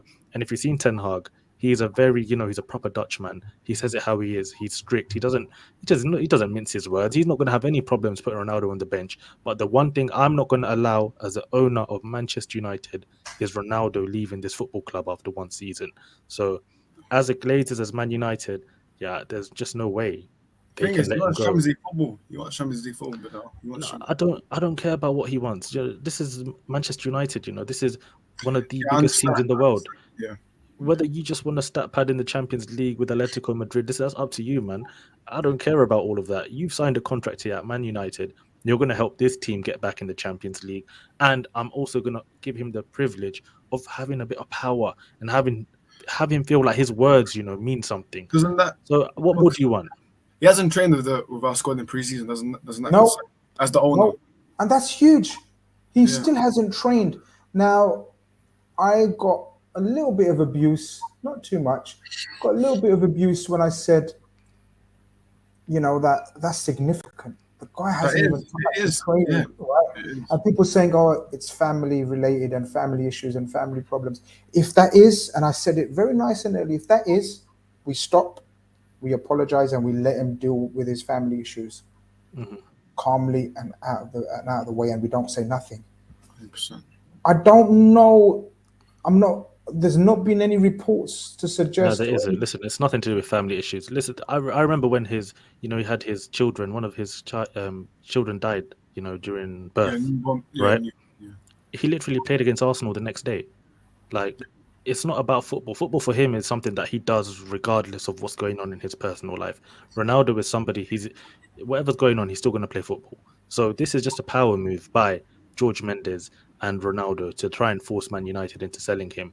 And of course, guys, listen, guys, talking. I was being the Glazers, man. I was giving advice. I've seen some guys in the comments, but yeah, listen, Ronaldo, he is having a power move here. He is not. He's probably not going to show up until the first week before the actual game of the If he Premier League goes season. Atletico Madrid, if you go to Atletico Madrid, Well, this is what I want to bring up. This is what I bring up. This is what I want to get your advice, right, or opinion. Even advice. Oris, this is a report in the Times, right, tomorrow. Today, I beg your pardon. And it says Ronaldo has been receptive to the idea of returning to Madrid. In addition to Atletico providing a platform to compete in the UCL and for the La Liga, he has been impressed by Diego Simeone's eagerness to work with him. First and foremost, I'm shocked at Diego Simeone wanting Cristiano Ronaldo anywhere near his players, anywhere near his regime of training. I'm shocked if that's the case. If that is the case, how do you feel? And let's just say Griezmann was involved in a swap, for example. Would you, because they're trying to get rid of Griezmann. Would you get Griezmann? Would you like to have Griezmann and then let Ronaldo go? Would that work for you? For me, this would be one of the weirdest transfer ever. But if they're willing to get Griezmann, I'll take it. But I don't know why Ronaldo wants Atletico Madrid. Their style football does not suit Ronaldo. Diego Simeone's style football. Ronaldo will get annoyed at the end of the day when he goes to Atletico Madrid. He will get annoyed with style football without getting no service from the Atletico Madrid team. So if he goes there, he will get annoyed. But if they're willing to do a swap deal of Ronaldo and Griezmann, I'm doing it any day. But for me, this will be one of the weirdest transfer news to see. Bilal, yeah, I'm shocked at Atletico Madrid wanting him. Listen, but if you look at what Simeone's done in the past few years, or like last 5 years in Atletico Madrid, he doesn't mind having an older striker here and there. He had Luis Suarez, he had Fernando Torres. I think they did bring back Diego Costa at one point. He doesn't mind sometimes with the striker to have somebody who's a bit older, but he knows, will deliver goals. And it's not like Atletico Madrid park the bus every single game. It's not like when they're playing Man City, 10 people behind the ball. There are games where they do, of course, in the La Liga, do try to play in more on the front foot because you can't just sit back all the time. If he goes to Atletico Madrid, look at it from Ronaldo's perspective. He'll be thinking, I can go back to Madrid, somewhere I'm familiar with, somewhere he probably loves a lot more than being in Manchester, for keeping it real. He'll be able to be, playing in the Champions League. He'll be playing with players in a culture that he understands. Guys like João Felix, someone he plays with in the national team, maybe mentoring him a little bit, coaching him. I feel like for him, he's looking at it from that direction. And the only mad thing for that is I don't know if he's going to play the Atletico Madrid-Real Madrid game. I think he's going to have to go into hiding for that game because the Real Madrid fans are just they're not going to have it seeing their greatest ever player. But playing for Atletico Madrid. Oris, I want to ask you before we keep it moving. Yeah. How are you feeling so far? Let's get away from the Ronaldo. Let's say you get Frankie de Jong over the line, like you probably will, all right? And let's say no more, actually, just Frankie de Jong. I can't see you guys getting anyone else. Let's say you get Frankie de Jong over the line. Oh, you're still in for Anthony, the Ajax winger. Okay? Let's say you get Frankie de Jong and Anthony and Ronaldo goes. Right? Let's just say some stupid team wants him, right? And ends up with him. I think it'll be really sad if Ronaldo leaves for everyone else. I really hope he stays, right? And disrupts your whole club on a real, right? But let's say that happens. How confident are you that you're going to get top 4? Because that's realistically what you're going for, right? 100%. If we do get De Jong and Anthony, for me, I'm not going to get overhyped. I'm going to take it game by game. But top 4 would look increasingly likely for us if we do get De Jong and Anthony. But we do need De Jong. That's our priority for me right now. We do need it because our midfield options right now, they're not good. But for me, game by game, for me, top 4, we could have a better chance of getting it with De Jong and Anthony. But game by game, man. I know Grizz been taking screenshots on Twitter, but for me, I'm not doing no. I'm taking screenshots for just for my personal use. And I mean, I may bring them out later in the season. I may not. It depends how it goes. I've got a very good feeling they may come in handy. That's all I'm saying at the moment, people. Man, yeah, But look, fans are excited right now. you know, but today, the funny thing is, I was going to take a screenshot of today's tweets at full time, but I just thought, allow it, man. I couldn't be bothered. In fact, I think it was too early for me. You guys kicked off at 10:45 or something in the morning. 10:45, yeah, something like that. So it was too early for me, man. I can't be that emotionally invested in Man United, man. Do you know what I mean? But look, it's all fun and games from where we are. Oris, it's been fun chatting to you, man. Big up yourself. Nice one. Thank you very much for coming on. Hope to speak to you very soon, my friend. Good luck. Take care. Big up. Take care. Man United. You know what? I was going to ask him a question, but I actually forgot. I just remembered now. I'm Yeah, I'll ask you. And anyone in the comments unbiased. asked, I put this poll up the other day, and I said, listen, who has the better striking pairing, strike force, West Ham or Man United, excluding Ronaldo? Scamacca and Antonio, or Martial and Rashford? As number 9s, who is the better combination and who has the better strike force? Just want people's opinions on that. And yeah, of course, Grizz, what's your take on that? Hit me again with them options. I see. The thing is, while you was talking, I was trying to work out how to do a poll, and people keep telling me I can only do a poll from the YouTube studio. Is that right? I can't do it from my phone. I have no idea. I've never actually done it myself, So you're a waste man as well. Like, yeah, I wish I knew myself. You look all clever. You speak so nicely, but you're a waste man inside. Like, you don't know how to do a poll. Inside, I haven't got a clue. Bilal, here's me looking to get you on full time, right? And we're looking to go places, but you don't know how to do a poll. Listen, I'll figure this out. Okay, you're gonna get next stream. I'll figure it out. Okay. You need to know how to do a poll because that's important. But hit me with a thing before we bring in Jezza, the next caller. Simple question: West Ham, Scamacca, Antonio, or Man United, Martial and Ronaldo? Who you taking? Oh, sorry. Oh, sorry, I got it wrong. Go on. Scamacca and Antonio, West Ham, and Martial and Rashford. Sorry, I didn't mean Ronaldo. Ronaldo's out of the picture. So Scamacca, Antonio, or Martial and Rashford. That's a very good poll. In fact, I might do that on my Twitter. Wait, I need the answers to this. It was very close on my one. I think Martial and Rashford won out. But for me, I'm not gonna lie. I'm gonna do a poll, and I'm looking to get about over 5,000-6,000 votes, brother. Yeah, we need that. That's a good poll. You know what? I'm gonna do that right. You know what? As we speak to the next caller, excuse me because I may just concentrate on my thing, and then you can chat to people. But I'm gonna bring in Jezza because he's been waiting a while still. Jezza, my man. Easy. What's up, Grizz? Can you hear me? What's up, Bilal? I can hear you clearly, bro. Welcome to the stream, my brother. How are you doing? Bro, this Kounde situation has me stressed, Grizz. The Kounde situation has me stressed. Just a little bit. You know what? It's actually a funny one. I don't know if you guys know. We obviously agreed to deal with him last season, and then he didn't come because of the timing of the transfer window. And then at the beginning of this window, it was reported and he was spotted in London. And he was waiting, I presume, for the deal to get done. But then with the whole sanctions and Todd Bowley moving mad, the journalists were kind of saying it was more Marina and Petr pushing the Kounde deal. So we kind of put him on hold. So I kind of think that it is fair, considering if you look at what Barca have done, it is quite attractive, A, for a player to now want to go there, and B, for him not to pick up his phone anymore because he's been waiting for us this entire time. So us putting him on hold, kind of like what Arsenal have done with Tielemans, he might feel a different type of way if someone come in. Yes, there's news that Liverpool are not going to increase their midfield options, but you got Man United who need an alternative, possibly even Chelsea as well, and he's looking to play Champions League football, so somebody could come in for him. So that I just wanted to mention that. And then as well, I'm not too worried because if you look at the people that are we competing with for top 4,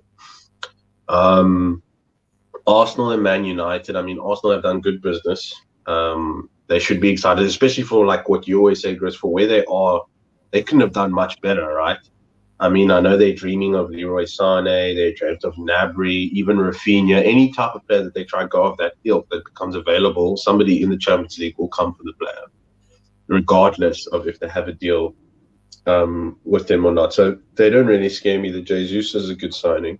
Man United, they have the Ronaldo situation. Also, it's going to be interesting to see what the Man United players do when they'll obviously have a period in the season where they have 4 or 5 bad results, should I say. So let's say 2 losses and 3 draws. It'll be interesting to see the reactions of the likes of your Brunos, your McTominays, Maguire if he's not playing, Rashford if he's not scoring goals, whether or not he can keep them on side, because we all know those English players have a lot of pull at Man United. So and Tottenham we beat 4 times last season, convincingly as well. Home, away, we were slapping them under Sarri, we slapped them under Lampard. So Tottenham are just, they're Tottenham in London at the end of the day. However, with the firepower, I mean, they play 3-4-3, right? Just like us. So I was just thinking about it now. In our head, if we got the better keeper. When it comes to the back 3, I would say Romero gets into our side, definitely. The others don't. When you look at the wing-back options, I think both sets of our wing-backs, so if I say Reece and Chilwell and Aspie and Alonso are better than their first choice, which would be Dorothy, Sessegnon, and whoever else they have. Yes, they've got Jed Spence, but that's an unknown quantity, and he's coming from the Championship. He's not going to be Reece James levels. Let's be honest here. You look at their midfield pivot too. If ours is Jorginho and Kante, Basuma's a lovely player. I would have loved him at Chelsea, regardless of the price. I think he's a £50 million player. So you got Basuma, who would be equivalent to our Kante. And you've got Jorginho, who would be similar to their Bentancur. So those players are younger that they have at Tottenham, but like as of right now, going into the season now, they're not better players than Jorginho and Kante. And then the front 3 is obviously clear of ours, but like I said, we beat them comfortably. We managed to keep Harry Kane quiet majority of the time, and likewise with Son. So I'm not too worried about them, but I only see them out of the teams that we're competing with that would be able to finish above us, regardless of what the situation. If the season started tomorrow, I would only see Tottenham finishing above us. I don't know how you feel, Bilal, especially with Arsenal, because I feel like with Arsenal, your time to make top 4 was this season. And I know, Grizz, you're Arsenal apologist, enthusiast. You're an Arsenal enthusiast. Let's say that, enthusiast. Yeah. But if you look, this season was their time, because now he's got Europa League, and we've already seen how inexperienced he was. Especially the FA Cup win was a good win, but also, let's be honest, new manager bounce. Same thing that happened with us with the Champions League. Is that we've got more quality players, and it's also in the DNA heritage. The bottle is there. If we get to that point, there's a chance that we could win it, regardless of the situation. So I would give those on 2 manager bounces. Tuchel, for me, I know it's uncomfortable conversations for Chelsea fans, but he really needs to work out what he's going to do with the attack. Whether at the end of the day, he's got to coach them. He's got to make them better, regardless of who he gets in. But yeah, when it comes to Arsenal, I just kind of wanted to know, where are you at, Bilal? Because I mean, I've been seeing some wild takes on the internet, and Twitter's Twitter, but you guys get a bit crazy sometimes, So when I look at Arsenal, Chelsea, and Tottenham, to be honest, I think they're a lot closer than maybe people actually think. I think when you look at the head-to-heads even last season, Tottenham, Arsenal was like 1-1, let's say. And Tottenham especially, I know Chelsea beat them like 4 times in a row in like 2 weeks or something like that. But it was more towards, it was before Tottenham really started picking up pace in the Premier League. So I think this season, Tottenham with a full season of Antonio Conte, I think, it's not going to be an easy game, especially when you go to their stadium. I think now, like, Tottenham really should be at least beating Chelsea once this season if they're going to really push on and kick on. With the Arsenal situation, though, I look at it and I say, Arsenal, when they had their first 11 last season, they were playing some of the best football I've seen in a while. When you look at Tierney, Tomiyasu, Partey, let's say them 3 in terms of the second phase of the build-up play, them guys were so crucial to us dominating most games in midfield. Even against Man City, the first game, of the new year, Arsenal were doing really well in that game until, the red card. So I look at that situation with Arsenal, and they were always missing that striker. And with Jesus coming into the team now, I think he really offers something that, has been missing throughout most of that season. Lacazette up front was a pedestrian. You know, he just didn't offer anything. He'd be coming into midfield. He'd be trying to run into the box. By the time he's got into the box, the guy's out of breath. Like until Eddie and Nketiah came into the team, we started seeing, oh, you know, it's lovely having a striker who actually moves around. And we saw what he did at, you know, at Stamford Bridge and against Leeds and so on towards the back end of the season. Even the game against Man United, the 3-1 win for Arsenal, he was exceptional as well on that day. West Ham away as well. So now with Jesus and Nketiah, I think up front, I think, you know, that's offering a lot of movement and a lot of rotations with the players. Arsenal don't have, you know, that 20 goal a season man yet, and that's what Tottenham have. And Chelsea, do they have a 20 goal a season guy, would you say? You see, let me tell you something. I was actually thinking about this. When I think back to the best Chelsea sides, right? Hear me out. This is quite a wild one, but when I look back at the best Chelsea sides, even let's go the spine, you had Cech, Terry, you'd have Kall or Essien or Ballack, you'd have Lampard ahead of them, and you'd have Drogba in front of them. Now, we know Drogba won one golden boot in his entire time at Chelsea. Frank Lampard used to get us our goals. He used to get 20 goals a season, 10 plus assists. Now, when you look at Mount, now, I'm not saying we're going to go win leagues again and count as FA Cups, but I think if you look at Mount's progression, he got 29 goals and assists last season from midfield, right? Essentially, right? The Declan Rice is not going to happen this summer, but it's dead certain going to happen next summer for sure, unless they're going to let him go on a free. But it's dead certain going to happen next summer. And I believe once Declan Rice comes into the side, that's when we will see a back four again. Because right now we don't have that player. That's why you're hearing the Frankie de Jong rumors, but I don't believe them. I think that's just Barca side of things, just letting that out for Man United to pay out. And it won't make sense with the Declan Rice situation, because it's kind of like the same way United lined up Sancho, if you think about it like that. So for me, I think Declan Rice will be a dead cert when he comes in next season. We might go to a back four. That's why the Kounde one could have been interesting, because you could have easily seen a back four of Koulibaly, Kounde, James, Chilwell. You could see Rice sitting in front of them. Then you have Mount, Kovacic, Gallagher in the eights, possibly, and then a front three of whoever at this point. So for me, I don't want you to say whoever. I want you to say the three, because I think that's key. That this would now be for the following season, Grizz. So I wouldn't know. So for me personally, ideally, right now with what you've got and what hoping you to bring in, because I think that's your key. Whatever you've said, look, ideally, forward, it makes sense. And ideally, ideally for me, just on what's available on the market right now and what's hot right now, I would actually have.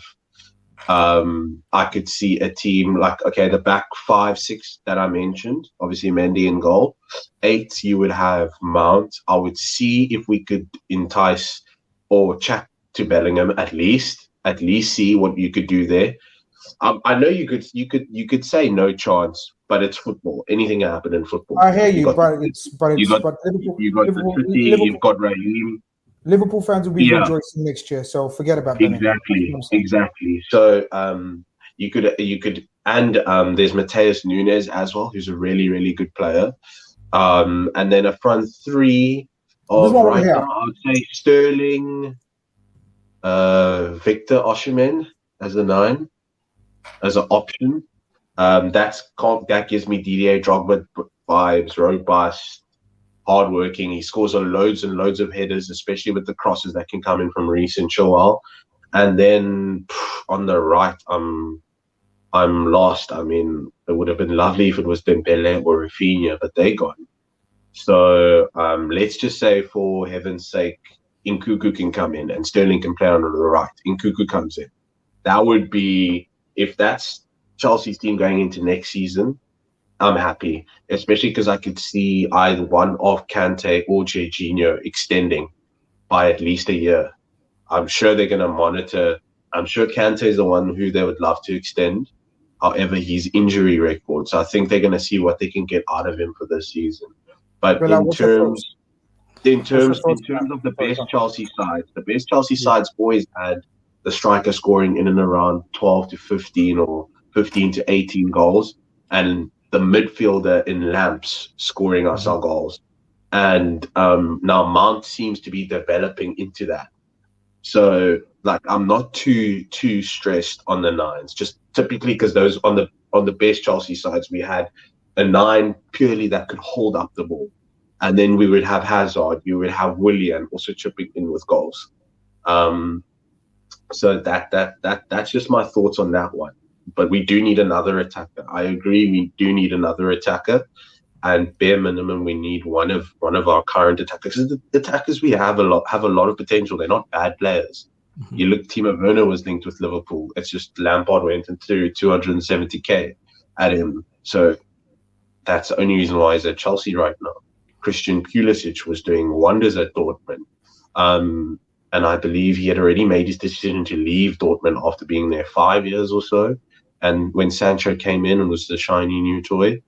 So I believe he's a decent player. Callum Hudson-Odoi is another decent talent. But again, the temperament is not quite there with him. Havertz, you see the Havertz thing. It's been reported, and I agree with this. This is apparently Tuchel sees his potential. And I'm not saying he's going to reach these levels, but I think his ceiling is off a Berbatov. Am I making sense? I think that I'm not saying he's going to reach those levels, but I see him in that mold. And the problem with Havertz is I see the talent is there, and we can't let him go because we're going to have another De Bruyne situation. And that's the only one. I don't know about other Chelsea fans, but for me, Mo, I don't regret losing because we had Hazard for X amount of time. I actually don't even regret losing De Bruyne that much, purely because when we let them go, we continued winning. However, we're not there. We're not there yet. So we might as Havertz is the one. That's why Chelsea fans will defend him. Not only because of the Champions League final goal, but it's because we saw the talent in De Bruyne and Salah as well. Especially when he came on and scored against Arsenal in that 6-0 thumping at the Bridge. So for me, Havertz is the one that is kind of untouchable purely because the talent is there. If it gets to Martial's age, 25, 26, and it's still not working out, okay, then we can cash in. But the improvement wasn't great, but it was slight. But Mount is the one that you need to keep an eye out for. Because I need to stop you. There's a lot of comments. I've let you said a lot. Bilal, I need you to reply to some of his points. You won't be able to reply to all of his points because the show will go on for maximum 2 hours. Jezza has just killed his points. A lot of knowledge in there. No. When knowledge flows, you have to let it flow. So Jezza talks knowledge. You don't talk nonsense, so that's why I let it flow. But I had to stop you. Go for it, Bilal. No problem. Yeah. So one thing I've kind of had a fear, or not fear, but looking at Chelsea, and you did touch on it, was about Thomas Tuchel, and maybe some question marks about what he's doing. As I even said earlier, Chelsea at their best, were keeping clean sheet after clean sheet after clean sheet. But the problem for Chelsea, which Liverpool don't have, Man City don't have, even Arsenal and Tottenham don't really have, it's chance creation, it's goals, it's real attacking play. I remember one game against Chelsea where I thought they were fantastic, was Champions League last year against Juventus 4-0. That was real dominant game by Chelsea. Best performance last season by far. Best performance last season by far. Where was that in most of the other games last season? I feel like, if you look at Chelsea's attackers, how many have actually really been successful under Tuchel? Ziyech, Werner, Lukaku, Pulisic, Hudson-Odoi. So many players are not performing at the levels that they should be. Players like Mount and Havertz are doing okay, and Mount more so. It's because these guys they're technically secure. Well, especially Mount, he works hard. Blah blah blah blah blah. Havertz as well. His position is he really a number 9? If he was at Arsenal, if he was at Man City, if he was at Liverpool, don't think he's going to really play number 9. To be honest, if I'm being totally honest with you, I think it's because Chelsea weren't in for him though, Grizz. Weren't they in for him? We were absolutely at the stage before the price skyrocketed. Yeah, we just refused to pay the wages that you guys want to pay for a young, relatively unproven player who hasn't reached the echelons of Sadio Mane, Mohamed Salah now. So Havertz and Werner would be at the stage where Salah and Mane were when we first bought them. We operate differently. Why I keep harping on about how we operate compared to how others. You guys can afford to make those kind of mistakes and keep it moving. We can't. Yeah, exactly. So the likes of Sancho, Havertz, Werner, Ziyech, Pulisic, all these guys that other clubs, Pepe, all these other wide men attackers that people think they can pay, 150, 80, 200 grand to start off with, when they haven't proved it at the highest level or for a significant period of time, you know, Yeah. that's how they operate. And that's why they're stuck now. That's why your Okay. club is full of players that We can't even stuck. get up easily. Yeah. Yeah. And Tuchel doesn't believe in them. And it's a whole heap of mess. Raheem Yeah. Sterling justifies the price that you paid for him. Raheem Sterling justifies the wages that you give because Yeah, he's for sure. at the highest level. We operate in terms of prove it and then you will increase your wage. You understand? Form Yeah, and we yeah, but first come in and show us what you're about. So, yeah. but look, I'm gonna have to keep it moving because we got a few No callers to go problem. before I wrap it up. Jezza, it's been a pleasure as always, my friend. Yes, man. Enjoy the games. Hopefully, Jules Kounde, you get over the line. If you don't, I'm gonna come back to me and I'm gonna laugh at you. I got you. Have a good week, guys. Enjoy the See you later, show. Jez. Look Take after care. yourself. All right. Jezza always talks sense. That's why I let him carry on, man. He, you know what I mean? He knows what he's talking about. He's Yeah, he has a lot real of points in his head, man. He has, man. He has. Yeah, he he talks knows. proper. Are you serious? Only 157 likes. Oh, Run come up on, them guys, likes, man. Sort that out, man. Come on. I'm gonna bring in Tarub, who's been waiting for a little while as well. What time are you leaving me? You're leaving me in about 20 minutes, right? Yeah, Okay, yeah, 20 where we're minutes. at. Okay, let's try to keep this moving. Tarub, welcome to the stream, my friend. How are you? You're on mute. You're on mute. Yeah. Sorry, I've had a long day. Just came back from cricket. How's it going, guys? No problem. Come back from? Good. Losing draw. So. Where will you come back from? Cricket. Oh, cricket. Okay. What, you play or watch? Play. Long day. What are you? Bowler, batsman, all rounder? Bowler. Or just like some teams have like this good looking mascots that which one are you? Just there to look pretty, yeah. which team is this? Local team or well, no, funny thing is my friend called me last night. He was like, mate, I'm desperate for a play and I haven't played in 9 years. Okay. Never again. Oh no, that's a bad move, man. Football. Listen, forget. I'm telling you, when you haven't played for 9 years, because I haven't kicked a ball in anger for 9 years, and I thought foot golf was going to be a doddle. It's going to be. I saw your tweets. No, you don't need to. Honestly, just delete them, or if you've seen it, just delete it, or don't talk about it to your friends. Because that embarrassing, man. I'm not going to lie. People really need to know. I'm so not that what you saw, like. No words, man. No words. That's not me, man. I was watching back and my family's looking back at me and thinking, my son saying, Dad, everywhere I go, people tell me you was a baller back in the day. Like he goes college right now, he's a 17. He goes, everywhere I go, my teachers that are retired sports, they say, your dad might talk football rubbish now, but he could play. And he goes, Dad, I see you try to kick that ball. I said, son, that's not me. I don't know what happened to me. It's a long life I must have had, man. Like that. Look, we move on. Turab, man. You've got me thinking again, man. I need to go and practice before the next round. Good, practice makes What's happening next time? Exactly. Nothing much. I was just watching some of the training videos and I'm very impressed with Harvey. I can't lie. I love the geezer. He's so talented and I don't feel like he gets enough. He's not spoken about enough, in my opinion, and I kind of, on the contrary, think that might be a good thing, because the problem is nowadays when players get hyped up too early, you build them up in your mind, and then you expect them to really reach that ceiling.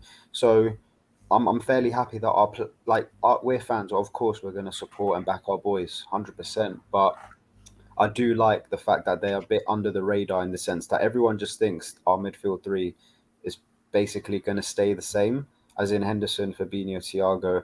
I don't think so, in my honest opinion. I do feel like there will be slight tweaks and changes, because I have watched a couple of. The only preseason game I didn't watch was the United game, and for me, I've forgotten about it. Let United fans carry on about it. I don't really care, but we're more direct now in how we play, and the way Carvalho and Elliot have been playing, like they're playing progressive football. Like they're actually driving with the ball and really being careful with where they pass to for their next ball.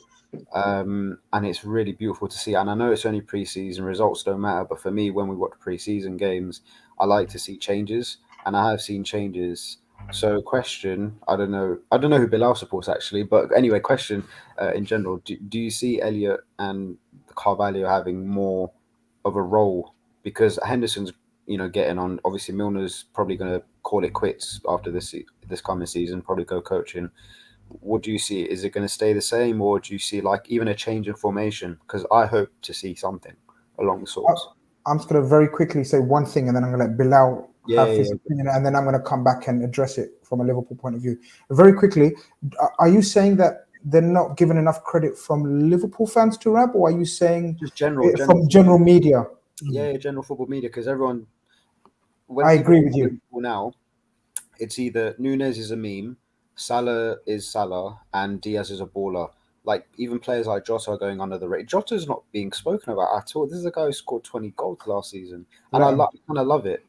Bilal, very, very, not quickly. You still got time. Yeah, you got time. But what's your opinion on, as an Arsenal fan? Bilal was an Arsenal fan, Turab. Arsenal fan, cool. So, what do you think about what Turab said in terms of the youngsters at Liverpool maybe not getting the same hype as maybe youngsters at Arsenal? Yeah. So the likes of Saka, Smith Rowe, Martinelli getting talked about, the likes of Foden, and obviously rightly so, Foden gets spoken about. United, I don't know. Sancho. Maybe. I mean, I don't think Sancho comes under the young category in terms of. Yeah. I suppose he does, even though he is. But you get the gist. What do you think about? Is there a?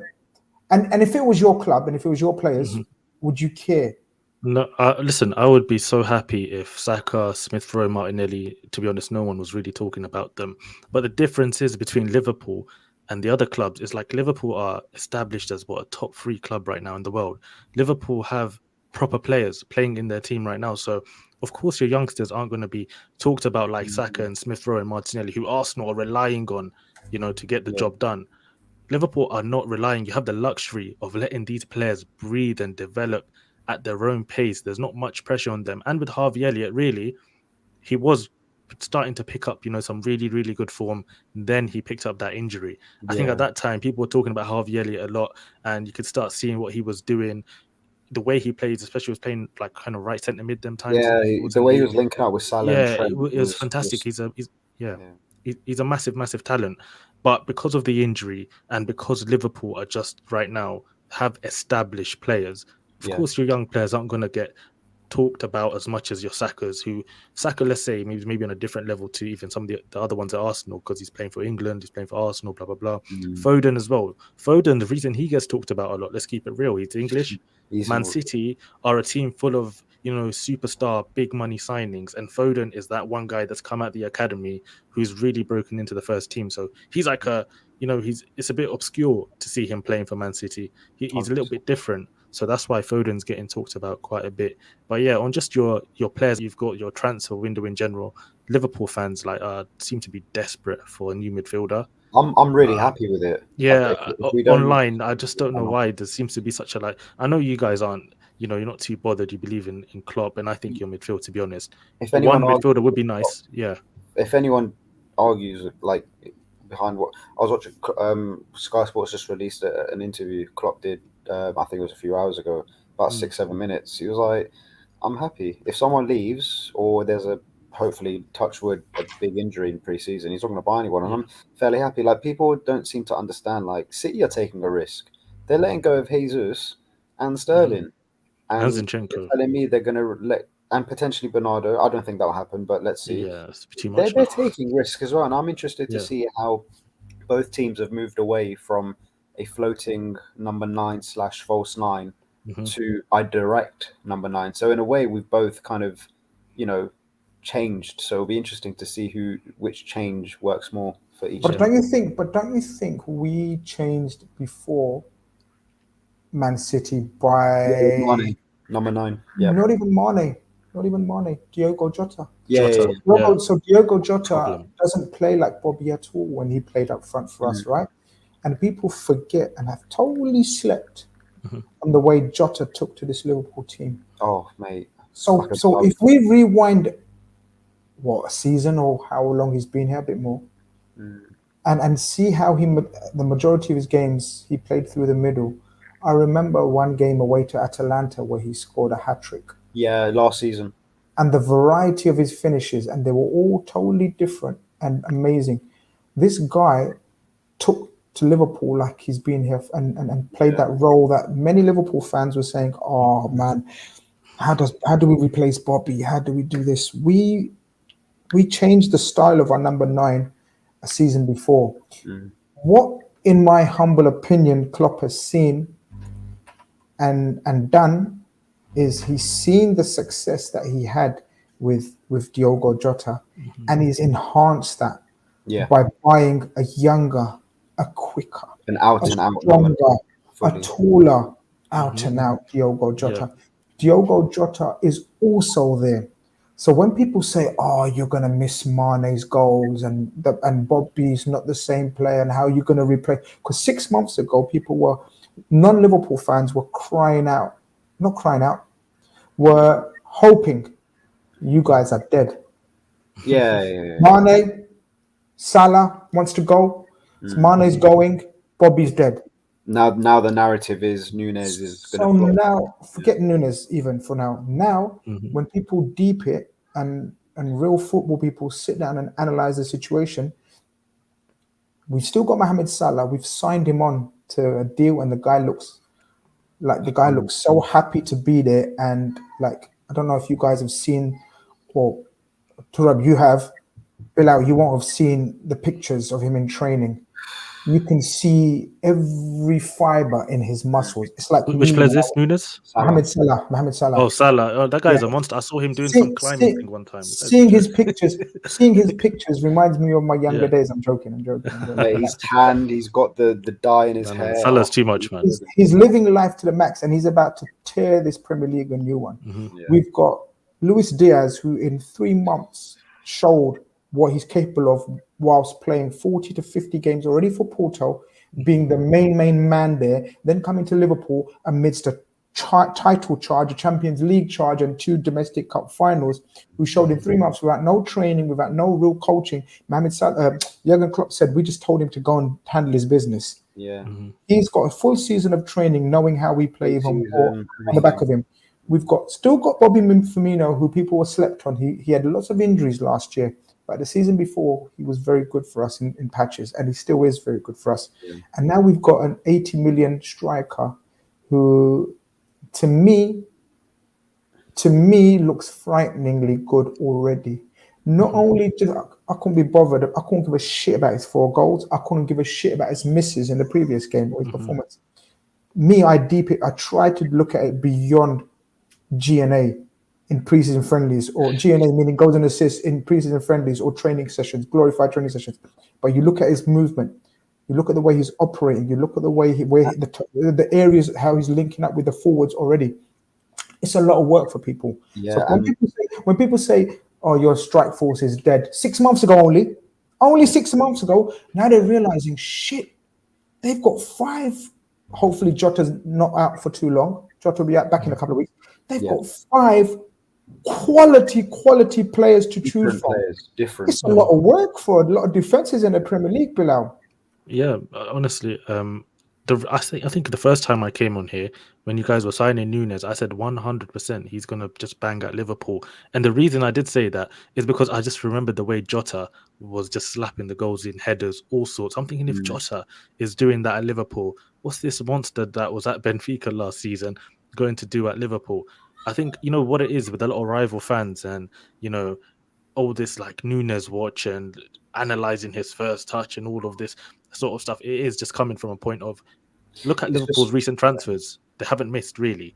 You know what I mean? So they're hoping that Liverpool have finally missed on this transfer. Yeah. And I think that's where it comes from. It comes from a fear and insecurity and a hope, rather than any footballing insight or objectivity. When your team isn't performing, you look to other teams failing to give you that satisfaction. Yeah, but look, it might look.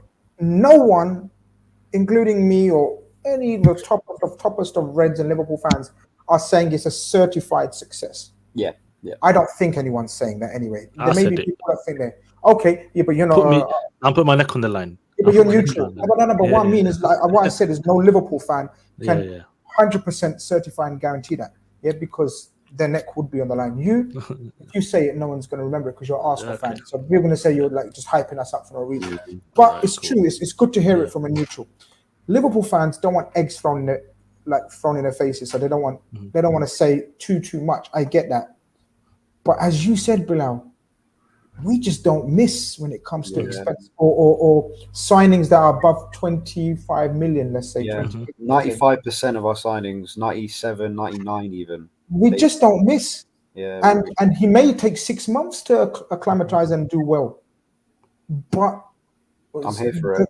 The stats, the analysts, everything else prove that we tend to get it right, and that's scary for people that oh fuck man, how the hell have they managed to on the sly almost replace their magical front three? Because we've done it.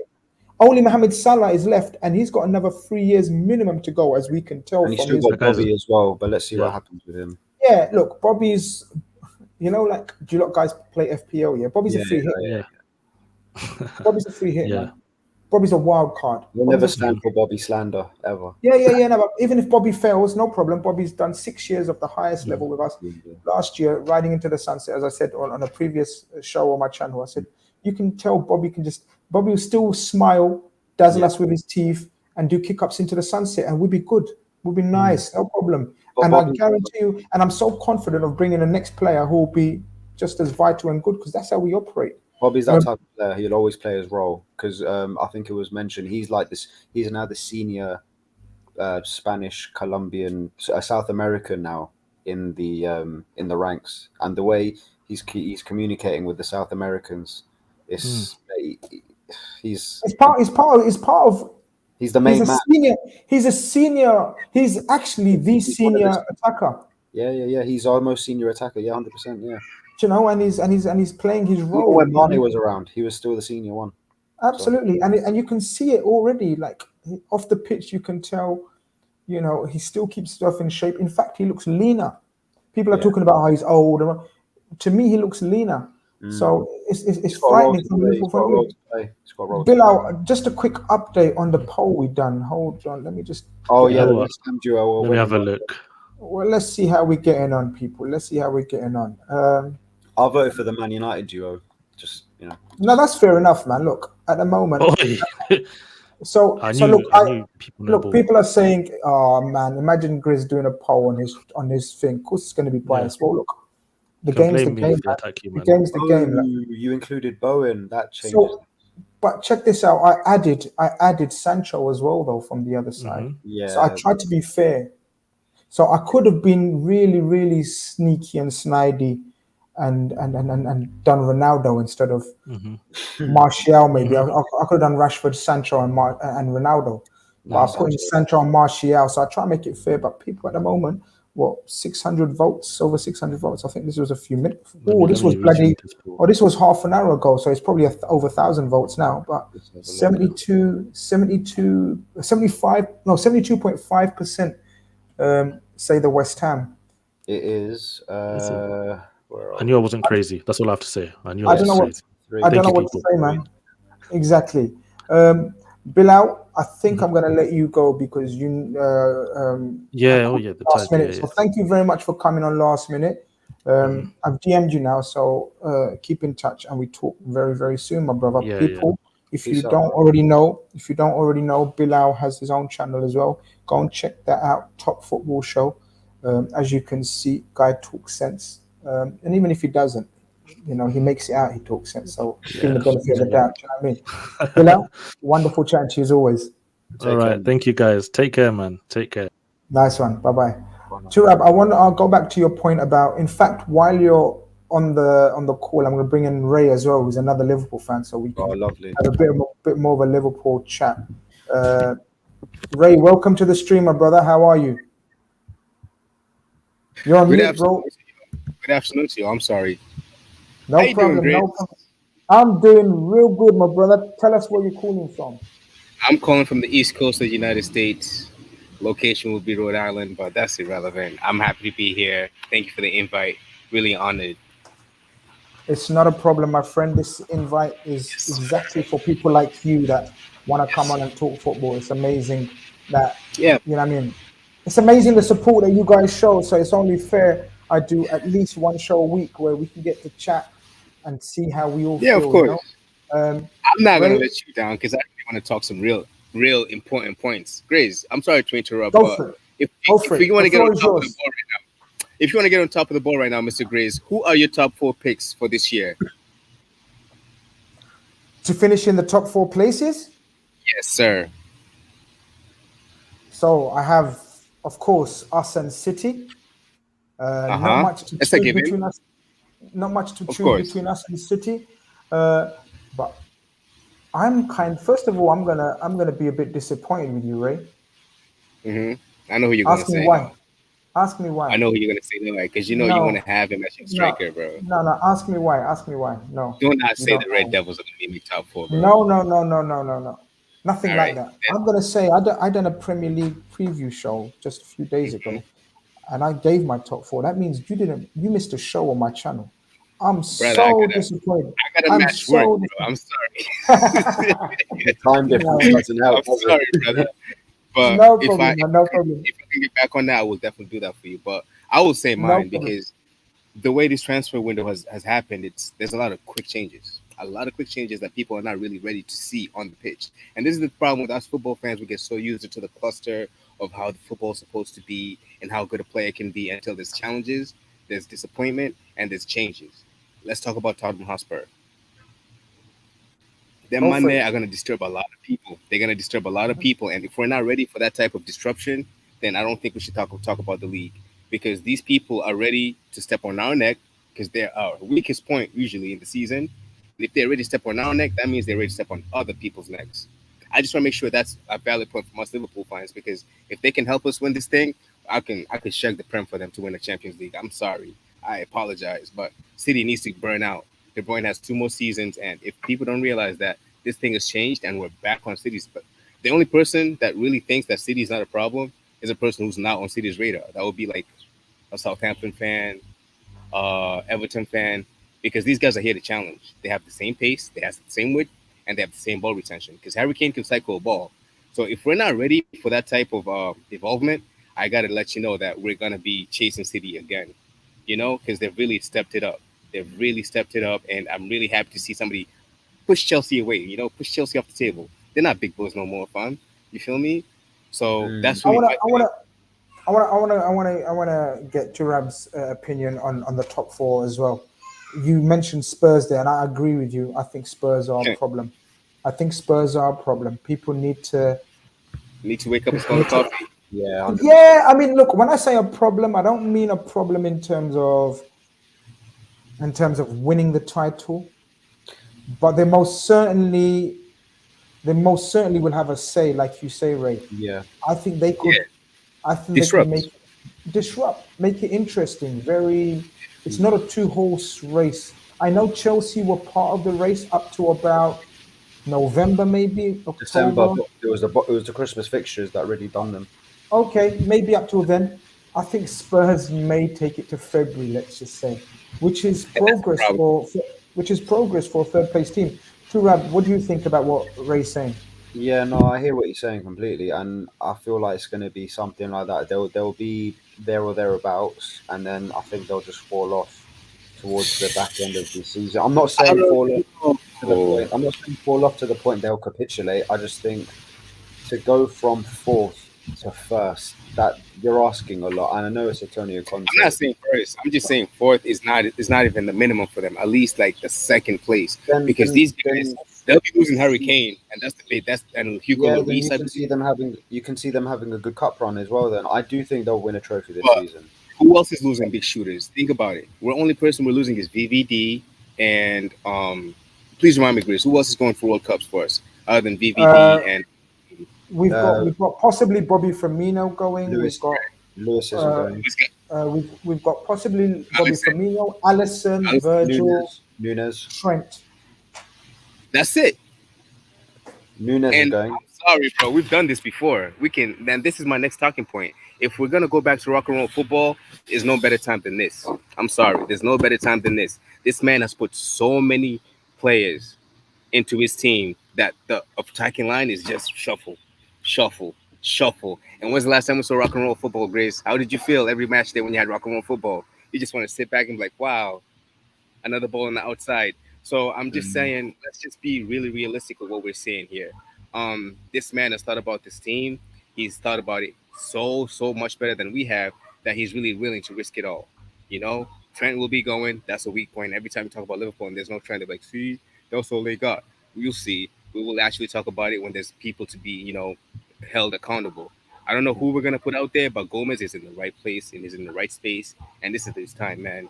You're talking about easy work. I hope it's easy work for those 5 weeks. I really do, because mm, this is the right time to get this title. City is losing a lot of players. 100%. A They lot. what they're losing, guys, It's experience. is a lot of Experience. experience, but winning mentality. Guys with winning mentalities. The Exactly. amount Yeah, of times the likes of Jesus and Sterling have turned around games for them is mad, and is they're gone. insane, right? And they don't have that. Haaland and Alvarez, in their own rights, are great players. Well, Haaland is a great player. Alvarez is an unknown quantity, but the potential to be great. But I just want to go back to the point. I don't know if you was listening to Ray to Turab's point about some of the youngsters that have come into the picture for us, like the likes of Harvey Elliott, Carvalho, and even Cavalli is Curtis Jones, and even potentially Curtis Jones, because he has to have a good season. He has to have Yep. a big season, otherwise, that's the mid otherwise, four right there. That's the mid otherwise, four. exactly. Otherwise, Klopp will lose trust in him. I think. Yep. I know it's early to say, but he's pinning his hopes on him to improve, not have a crazy mad season, but show a Just a better significant. season, improvements. Absolutely. Yeah. Tura, back to your. You asked me, and I didn't get a chance to say. I That's think all good. Harvey Elliott. I think Harvey Elliott is special, man. I think he's 100%. showing special signs. I think one of my biggest, and everyone can give an opinion, and everyone has to be humble enough to accept when they're wrong. And I'm one of those people that I didn't think Harvey Elliott would have a long-term career at Liverpool, and everyone killed me for it. And I gave it for a particular reason. I just thought he hasn't got the speed or the directness to be a Mohamed Salah replacement, so to speak, on that right wing. That was about a year and a half ago. Since then, he's shown that he can play as an eight, Yep. can play that role differently, and more importantly, and for me, that's working, going to work for him. Is now I think we will change or tweak the system that we won't need Harvey Elliott to play that role like Mohamed Salah plays it. Mm. You get where I'm coming from? Yeah, So 100%. Mohamed Salah plays it as a three-pronged attack, and he's the cold-blooded killer in that three Yeah. in that Harvey three-pronged. Elliott is more of the Harvey Elliott don't need to be that cold-blooded killer, because he's going to have playmaker. a Jota or a Nunes or even a Mohamed Salah ahead of him or through the middle, and I think that completely changes the game for Harvey Elliott, and that's why, even though my point in context was for a different scenario, I'll still hold my hands up and say Harvey Elliott has got a very, very long career ahead of him. Yeah. Ray, what do you think about Harvey Elliott and Turab's points earlier about those youngsters? I Carvalho I as think well. I Yeah. think it's a 6'7". You feel me? He changed his squad number finally because he was moving kind of crazy with the 6'7" on him. I feel like he's the perfect fit because he can go from the outside to the inside in a heartbeat. You feel me? And when that happens, you don't know what's gonna happen with the ball with Liverpool. He's very driven, he's very humble, and he's very open to instruction. That makes him an X factor. You know what I mean? In those 60 minutes or maybe 45 minutes, he'll be on the pitch. He'll be able to effectively change the course of the game. I really love Harvey Elliott's life because like any Liverpool fan who knows about Harvey knows he's just outside. You could be on your own ones going to buy some bread for your mama, and here goes Harvey Elliott. So I really appreciate the way we feel about him, us of us who really know about Liverpool, but also about how he recovered. Because when he got injured last year, like big man, I dropped a tear from him. I was like, God damn, we're finally pushing, we're Yeah, finally that was a game throwing it, changer for and we us. lost him. Right, so he's gonna be at home, all sad, not knowing that we still appreciate you even in your injured state. You feel me? So that was key that he was that pivotal to us. Now that he's back, I feel like we have a chance to capitalize with him and Carvalho. We're able to Yep. drop able to drop some new pushes. We're able to make sure we can manipulate defenses way quicker than we were last year. Because last year we had to make sure we can get the wing open, send it up. We get the wing Mm. open, send it to the middle. This year it's not going to be all of that. It's going to be instructions. It's going to be let's play through the back or let's play through the front and let's see who's open on the side. That's why I was really happy for you to ask me about Harvey Elliott. This position is really like it can change in a heartbeat. Depends on who's going to cover who. And Harvey Elliott has a big chance to change his career this season. You can Big chance. expect the unexpected this season because I don't Absolutely, expect us to absolutely. play anything like we've played recently. There will be similarities, high line, all that type of stuff. But the way we play with the ball, I think, will be slightly different, and I'm I looking mean, forward to it. I'm sorry to talk so much. I want to ask you both. What do you think Darwin Nunes' biggest strength will be? Presence, Darwin's new. Sorry, what? strength, Mr. Oh, strength. Nunes. Yeah, strength. Yeah. Contract. presence for me. Presence for me. Expand. What I mean by presence is when you look at him, he, he is a unit. Like I didn't realize until his debut, I was like, this guy's a unit. And He's a unit, bro. it's one thing saying unit, but he's got enough. I don't think he's the quickest, but he's quick enough. And for me, I think he's a predator in the box. He's like a Jota, but more enhanced. We touched on it about 10 minutes ago. He's more enhanced. He's like an improvement. I don't know if you guys watch The Boys, but he's like Compound V, and he's like a more enhanced version. And I need to start on that, man. So many people talking about it's it, it's but I don't know about Grizz. I finished it in 3 weeks. Incredible show. yeah, But but it's about supernatural powers, right? And all that. it's incredible. It's See, it's I'm it's not. See, I'm not big on that, man. it's not superhero to the point where it's like Marvel or DC. Bro, Okay. if it ain't Top Boy, it ain't it. I'm sorry. You need to finish it. But for me, it's presence because when we used to put the ball in the box, sometimes it would just the defender would header it and elbow them out of the play. And I know Hmm. Jota's got a great leap, good jump, Hmm. but Nunes, mate, I can't wait. Honestly, I I can't don't I want to wait. think sell. I think I think Nunes. Yeah, his presence. I think is going to cause chaos. I think we're going to score a lot of goals that we don't really see with Liverpool. And what I Yeah, mean is the goals that we see other teams score against us, and we think, how the fuck did that go in? What did they need to do to score that? like a They Burnley didn't. goal. Yeah, they didn't. They didn't need to do much to score, and I Mm. think that's what's going to be key, as well as he's going to improve his overall play. Yeah, I've been infamously quoted as saying he's not my type of player, and I'm going to stand by that. But who cares? Again, who cares about my type of player? mm. It's about what Jurgen Klopp needs as his type of player, which counts. Yeah, And if that's it the works thing for because Jurgen Klopp, absolutely. If it works for Jurgen Klopp, It works who for gives him. a shit about Grizz Khan? You know what I mean? So for real. I think he's going to bring in attributes and qualities that we haven't got amongst our attackers. Current, And that's big because we like to think we've got every type of striker and variety. Well, we didn't. Well, we didn't have a target man who can revert to a plan B, make us revert to a plan B, you know, type thing. And we've got that now, as well yeah. as all the other attributes that we thought we had. So And we've it's a got good we've got thing, the man. players for two different formations as well now. For me, 100%. The advent of Carvalho and Elliot and Jones, all three of them you can see playing behind that striker. even a Firmino, Absolutely. even Yeah, Firmino. Let me let me ask you guys this one question. The first goal we scored was from the penalty, right?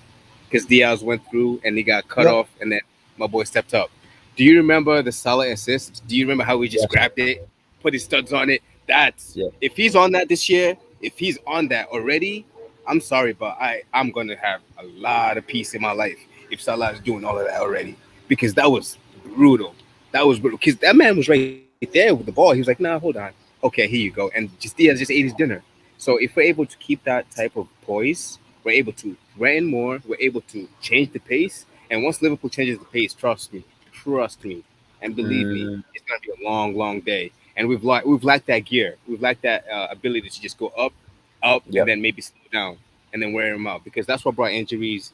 That's what brought a lot of us stalls. Like we just running the same gear. Like the Champions League final, bro. Like Vinicius, because we're running on the same gear, he was able to slip through and just slap man. Like, come on now. You know, that's still haunting me. I'm sorry. You feel me? But at the end of the day, I'm so happy to see this past it, up my front. man. You've got to move past Tactical it. space change. Yes. Alistair, Yes. Alistair says, I love Bajetic. Bajetic. Yeah. How's anyone Yeah. pronouncing that? How you guys pronounce that? Bajetic. How you saying it? I say Bajetic. Silent J. Bajetic. Yeah, That's what I Bajetic. say. I don't know. No, I think you're right. I think you're spot on. Bajetic and Kwanzaa. Yeah. I watch the academy sometimes, and they do deserve their chances. Shout out my main man, Blue Chip Avi. He's not here. He's on a cruise at the moment, a massive ship cruise. So I doubt he's watching it. Yeah, he's having an amazing time. But he's spoken about these two players to me a year ago, and he keeps telling me how these two are going to be absolute stars. And so far, by all accounts, they're showing great skills and talent. Bajetic, I think. First, when he told me that he thinks he's going to play in the League Cup this year, I laughed at him because Abby does say a lot. But the more I deep it, the more I analyze it, I think he may get. No, I'm serious. He may get a couple of games. Yeah. And Kwanzaa is definitely one for the future. Yeah. Kwanzaa is the next for me, Joe Gomez, man. Yeah. Kwanzaa will be. Yeah. So look out for those two people. People are talking about the Man City Bayern team, saying, "Have you seen the Man City team?" No. Can someone put it up?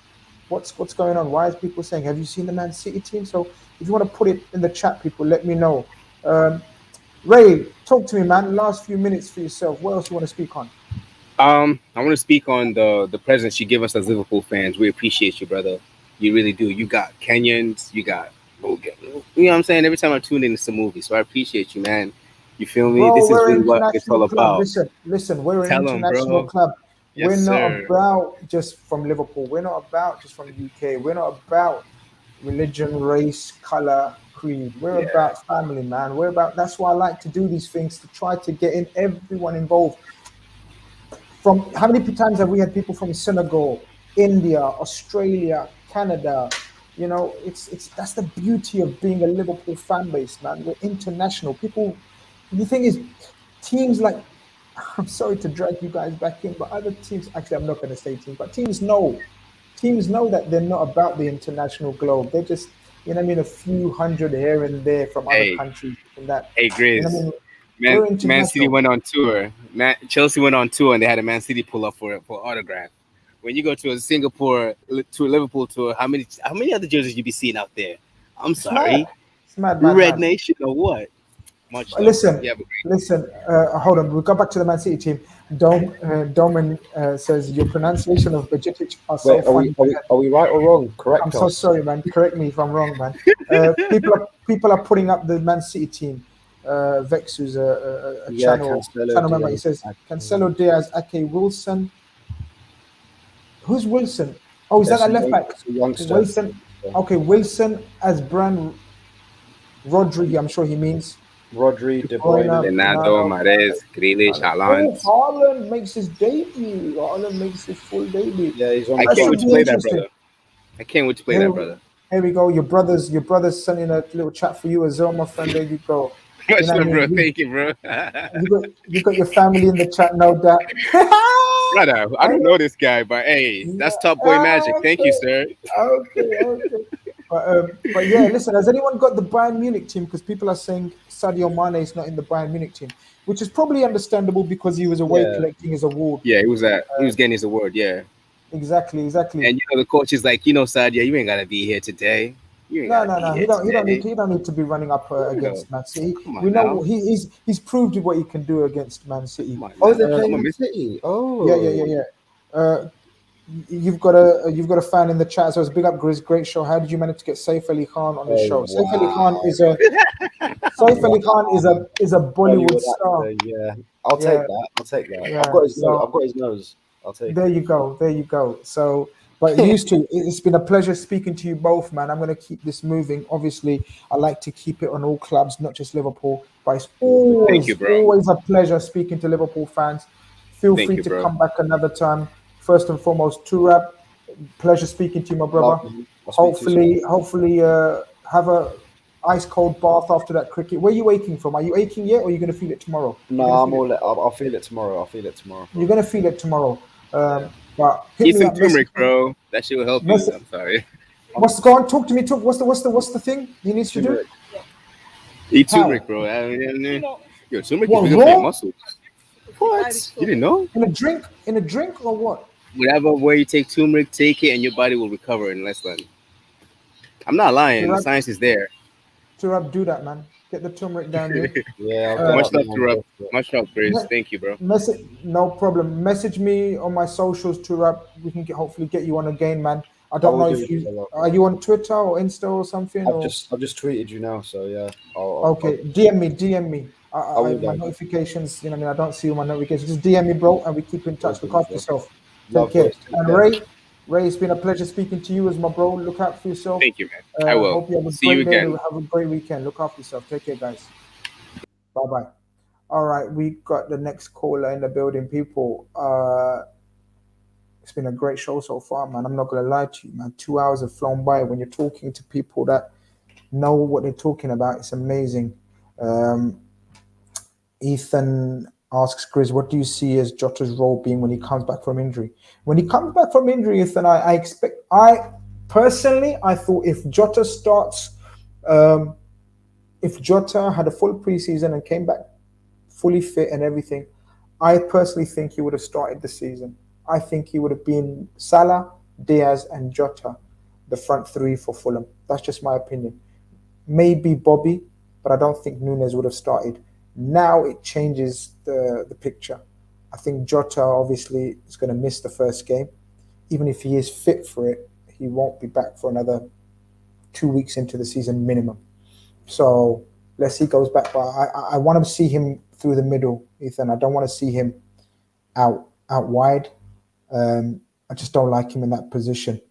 King Buck says it's always refreshing to listen to international fans' views. I respect it, brothers. Big up yourself, bro. Let's see any more comments. No update on Matheus Núñez. As I've said, we won't be buying anyone unless we sell anyone. So if we sell anyone, then look out for Matheus Núñez and Sačić to be brought up into the conversation as possible replacements, but no sales, which is looking likely at the moment because Ox is injured and people are not prepared to pay more than 7 million for him. It's very unlikely that we add. So that's my opinion on that situation. I'm gonna get. I believe both these guys, Sid and Nippon. Are you guys in the studio? Are you guys both Chelsea fans? Yes, they're both Chelsea fans. So I can get the next two callers on at the same time. And let's see. Yes, Nippon and Sid, how are you, my brothers? You okay? I'm good. Yeah. I just thought I was just a bit worried that I might be a little too late and would have had to wait for the next one. Oh, yes. I did see you earlier, but you look like you're in a fancy Thai restaurant or something. I was in a Thai restaurant, yeah. Well, I'm waiting for your treat. You haven't taken me out yet onto one of your fancy restaurants. When are we going for a meal together or something? But I'm not into Thai food. Oh, okay. You need to come down my ends. We have a good Lahori restaurant about 10 minutes from where I live. Well, you need to message me on one of my socials, and then I'll take you up on that offer. Definitely. You don't follow. You need to follow me back on Twitter, man. Right. Okay. Can you DM me because I need to know where you are on Twitter. So just DM me. My DMs are open, and we take it from there. Your DMs on Twitter are open. Yeah. Okay. Yeah. No problem. Sid, how are you, my brother? How's things? I'm fine.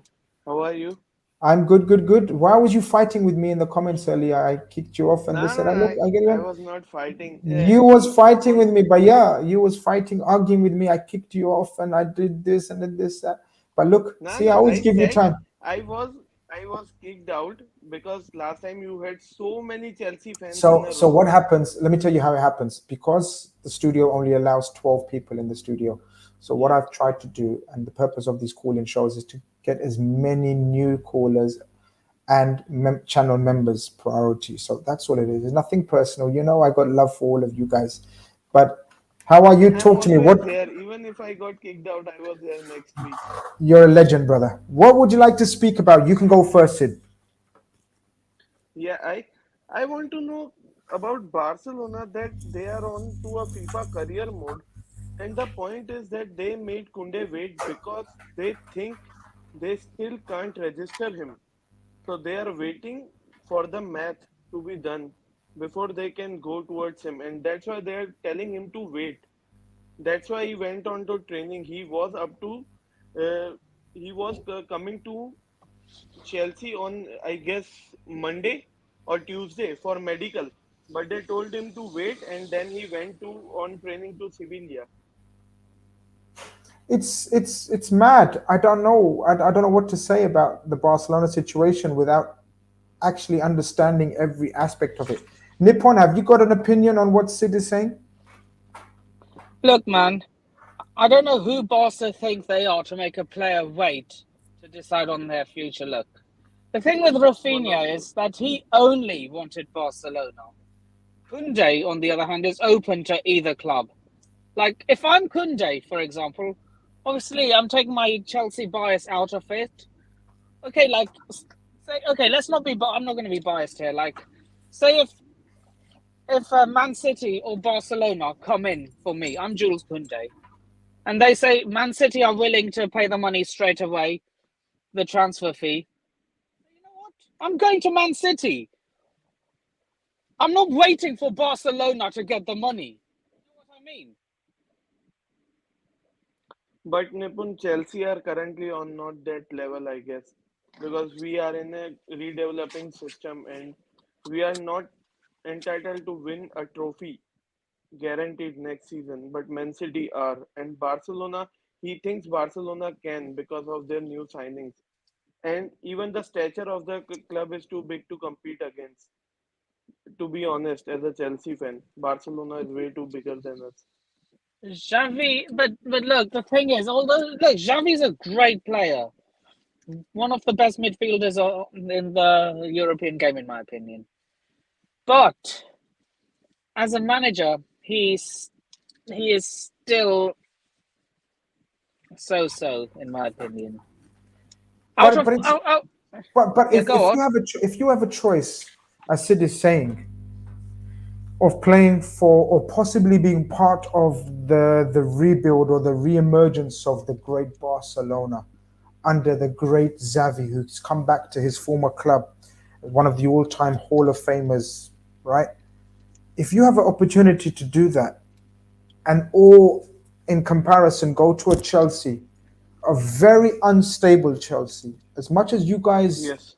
always like to pretend it, oh no, we're stable, everything is fine.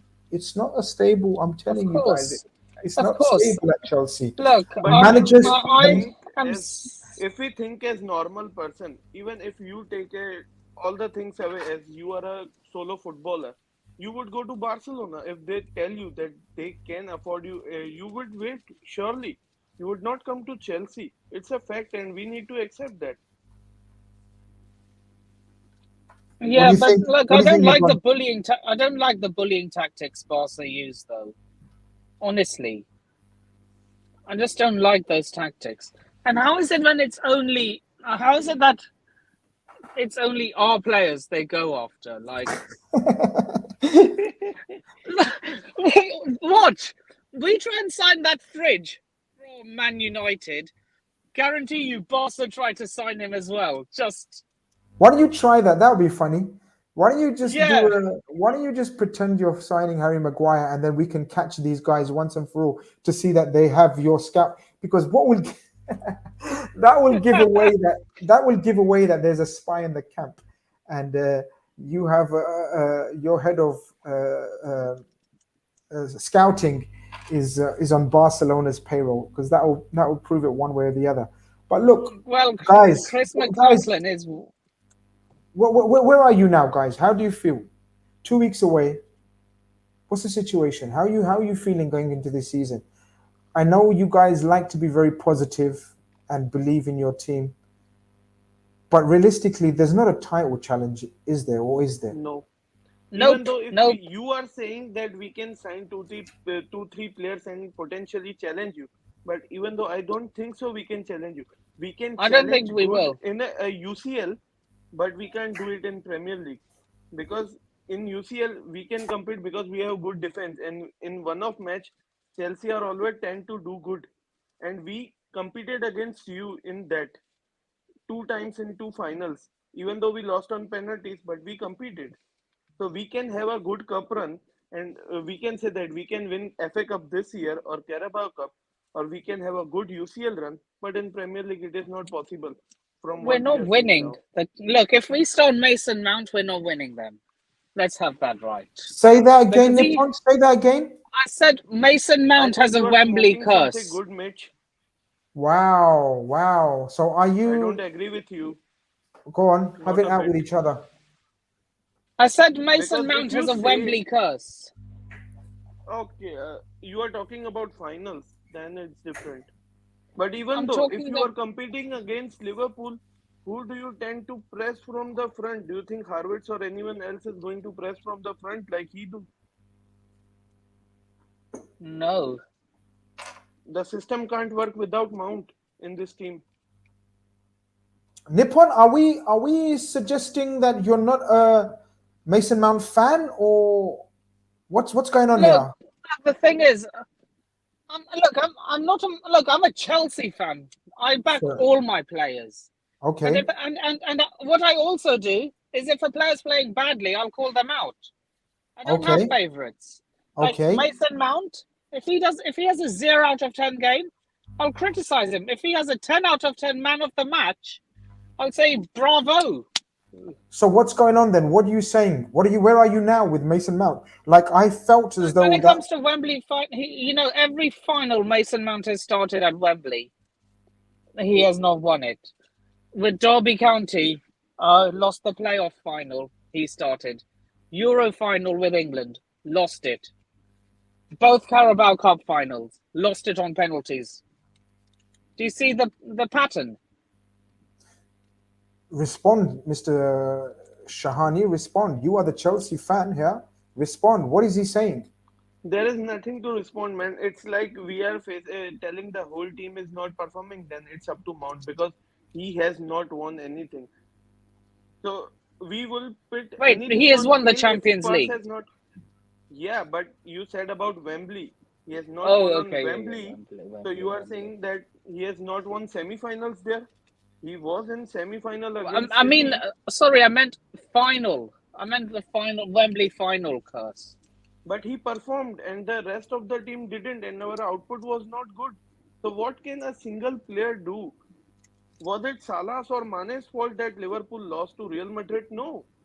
No. It's sometimes luck is also not on our side. He hit a shot, it hit the post against Liverpool in Carabao Cup, and he missed a penalty. Yes, that would be on him, but I don't think penalty miss should also be on him because SP missed the first one. Fair enough. Fair enough. But yeah, But look, if I'm guys, back to my original question. Yeah, Where are you now? What do you need to do?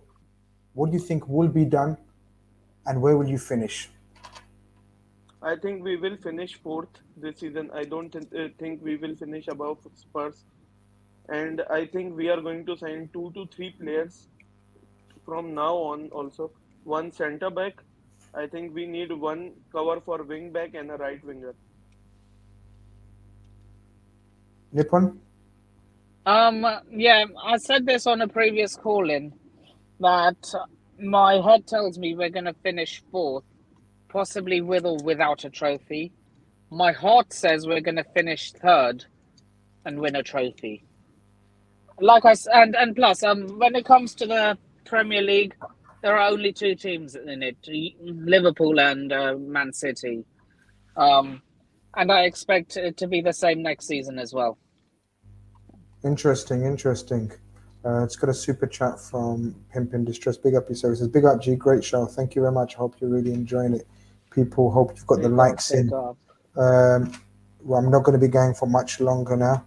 Guys, anything else before we keep it moving? I've got a few more people that want to speak Yeah, to. I want to say one thing. I will DM you on Twitter that the link is not working in my phone. I don't know what it is. The membership link is not working. I will send you the screenshot on Twitter. Interesting. Okay, I'll do that again. I'll set that up again. Thank you very much for that, Sid. I'll message me on Twitter and then I I'll, will I'll get you on next show if that link is working or not. I will text you on next show. no problem. Tomorrow, I Let me guess. know. And Nippon, can you message me please so you can take me out for a meal sometime and we can Yeah, have I'm have on a the other face to side face? of London. I'm on the other Where, side of London. whereabouts? Do you know a place called Northwood? I know a place called Northwood. Yeah, it's between Pinner and Ruislip. No problem. I'll find you, sir. I'll find you wherever you are. When Yeah. there's So when there's I'll do. when there's food involved, I'll get there, my friend. Yeah. I'll travel over land and sea for food. It's not a problem. Yeah, like Come to Liverpool home Ahmedabad, and away. Kelsey. Yeah. Home and away, Liverpool, home and away. That's me. But always a pleasure speaking to you guys as See you on the always. next. Nippon, you're a legend. Thank you very much for your time. Oh, he's gone, I think. And Sid, of course, I know it's very Thank late you. where you are as well. Look after yourself. Have a great morning, afternoon, weekend. Take care of yourself, my friend. Bye. Bye bye. Okay, people. What else we're going to talk about? Last 10, 15 minutes, I reckon. If you want to get a call in, you got space. I'm going to get Zuberi on next. Zuberi. He was here, Zuberi. Yes, he's here. Zuberi, my man, how you doing? I'm doing well. How you doing, Grizz? I'm doing okay, bro. I'm doing okay. I'm gonna. I thought I'd do a stream before I settle down to watch Man City versus Bayern and Arsenal versus Chelsea, which should be interesting. So, but before that, I thought I'd have a chat with the community and with the people. Them, how you doing? How's things?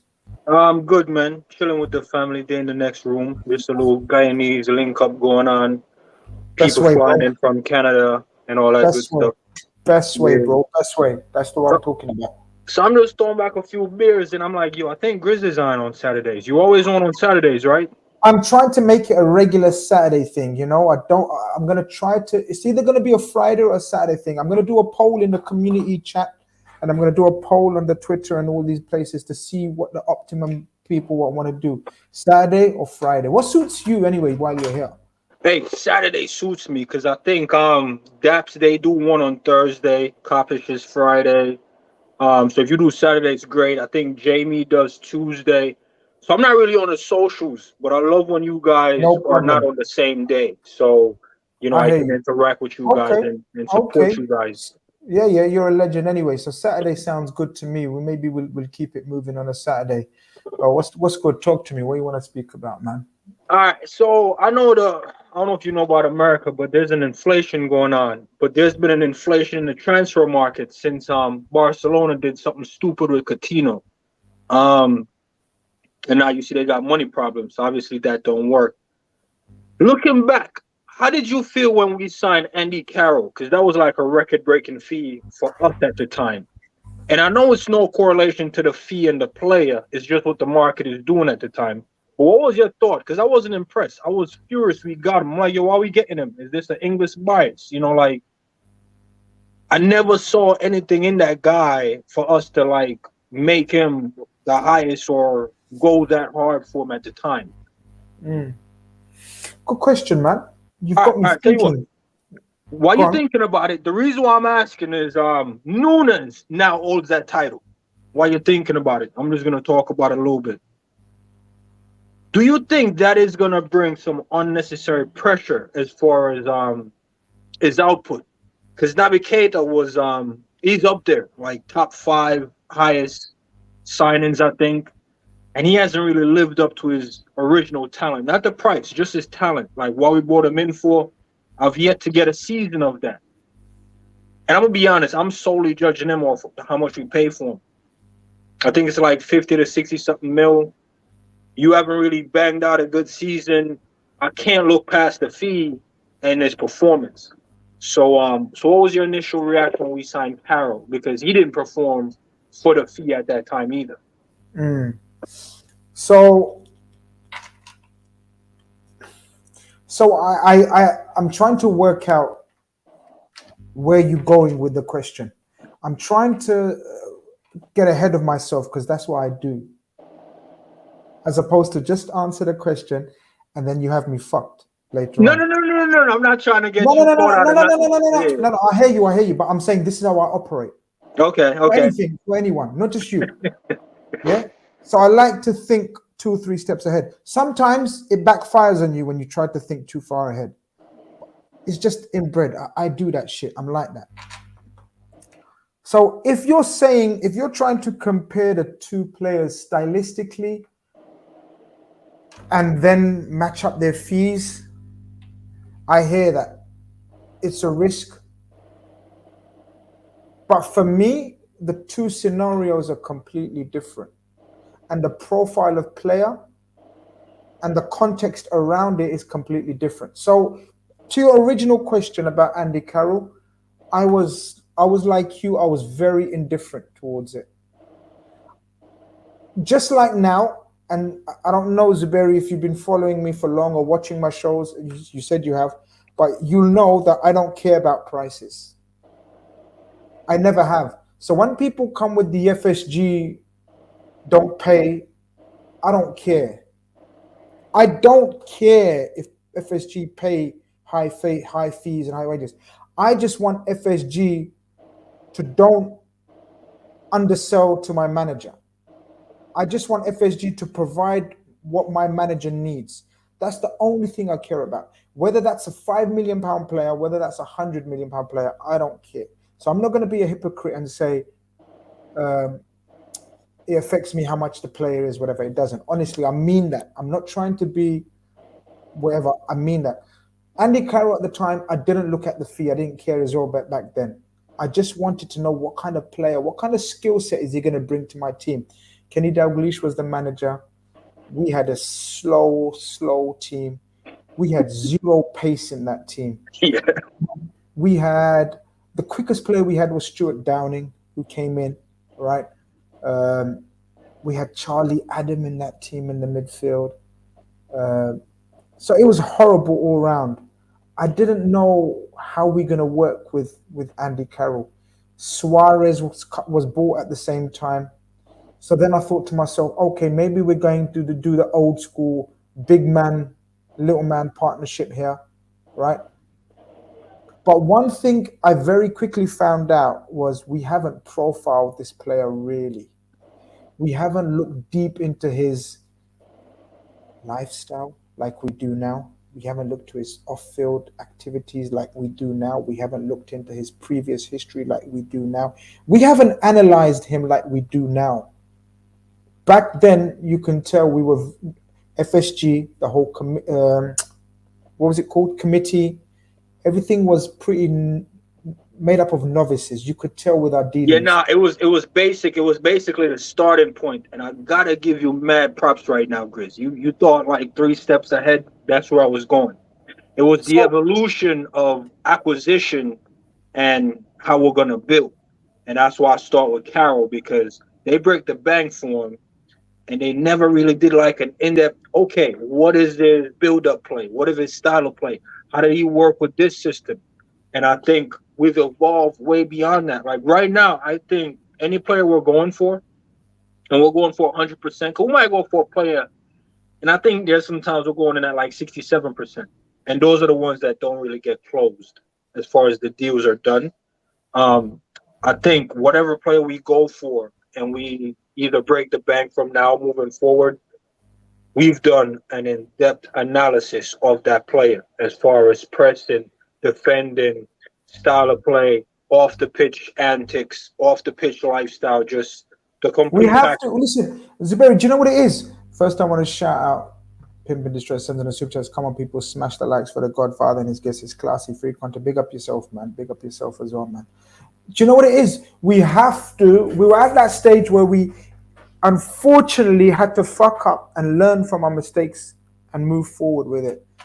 And that was a period where we made a lot of mistakes. I know we bought Suarez, but the rest of those signings around that period. Oh no, they were shaky.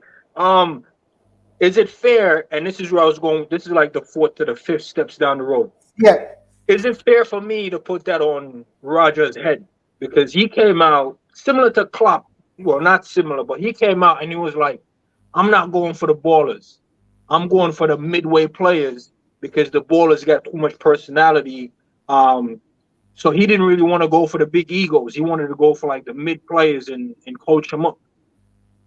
And I think in a nutshell, that made us like a top 8 team versus a top 4 team. When he was going in for just some random, not ballers, he was just going for just some average players. And I'm like, yo, what are you doing? He was like, yeah, I'm not worried about the names. That's kind of why I blame Rodgers for how the rest of those signings pan out. Because to me personally, Rodgers kind of tainted FSG legacy a little bit. And I think that's why they cut him and got the right coach that fit their profile. They don't know football. Matter of fact, they call it soccer, I think. And they want to get the right football guys in. You know what I'm saying? And they needed a manager that understands that, look, we're a young owner in this industry, but we need to have the right pieces, because I've never seen ownership, coaching staff, recruiting staff. I think one point we got a throwing coach and a swimming coach. That's unheard of in football. Like that's not a big thing, but they do it on so much of an analysis basis where they're like, yo, we're owning this from the top to the bottom, and we're putting all our eggs in this thing. And I don't think a lot of fans appreciate all that backroom staff work. And Klopp has shed some light on it, the value of the backroom staff, and the lengths we go to sign a player. It's not just, he's the hottest thing in Europe. They're going down to how the guy dot his I and cross his T's, man. So 100%. And you know what? You're spot on in terms of saying that they didn't know football. You know, they didn't know the game. They admit it. They didn't have people in place at that stage, you know, sort of to make them learn or teach them. And maybe they weren't willing to at that stage. It's phases of every journey, man. In every walk of life, you have phases of evolution where you learn from your mistakes. And unfortunately for us, unfortunately, because we hope we got on the glory path far quicker than we did, but unfortunately we had owners that before them were worse than them. so we were at a stage where we were just glad those Cowboys have gone. Right. So we're at a stage where, okay, these Cowboys are gone. Fuck, we can breathe. Fuck, we can move on now. Then they do the smart move, and you've got to remember, FSG are geniuses in some of the things they do and think. So at that stage, what do they do? They bring in the king himself, Kenny, back, and buy themselves time. Kenny wasn't brought back for the future and for the long term. No. It was like a stopgap, you know, like it was just to buy time because he's the king. And to bring back the king when you're new people in town is the smart thing to do, right? So they bought themselves time. And looking back, I don't even overly blame them for getting Rodgers in, because Rodgers was this young, very highly thought of, innovative coach type, new guy on the block, spoke very well, you know.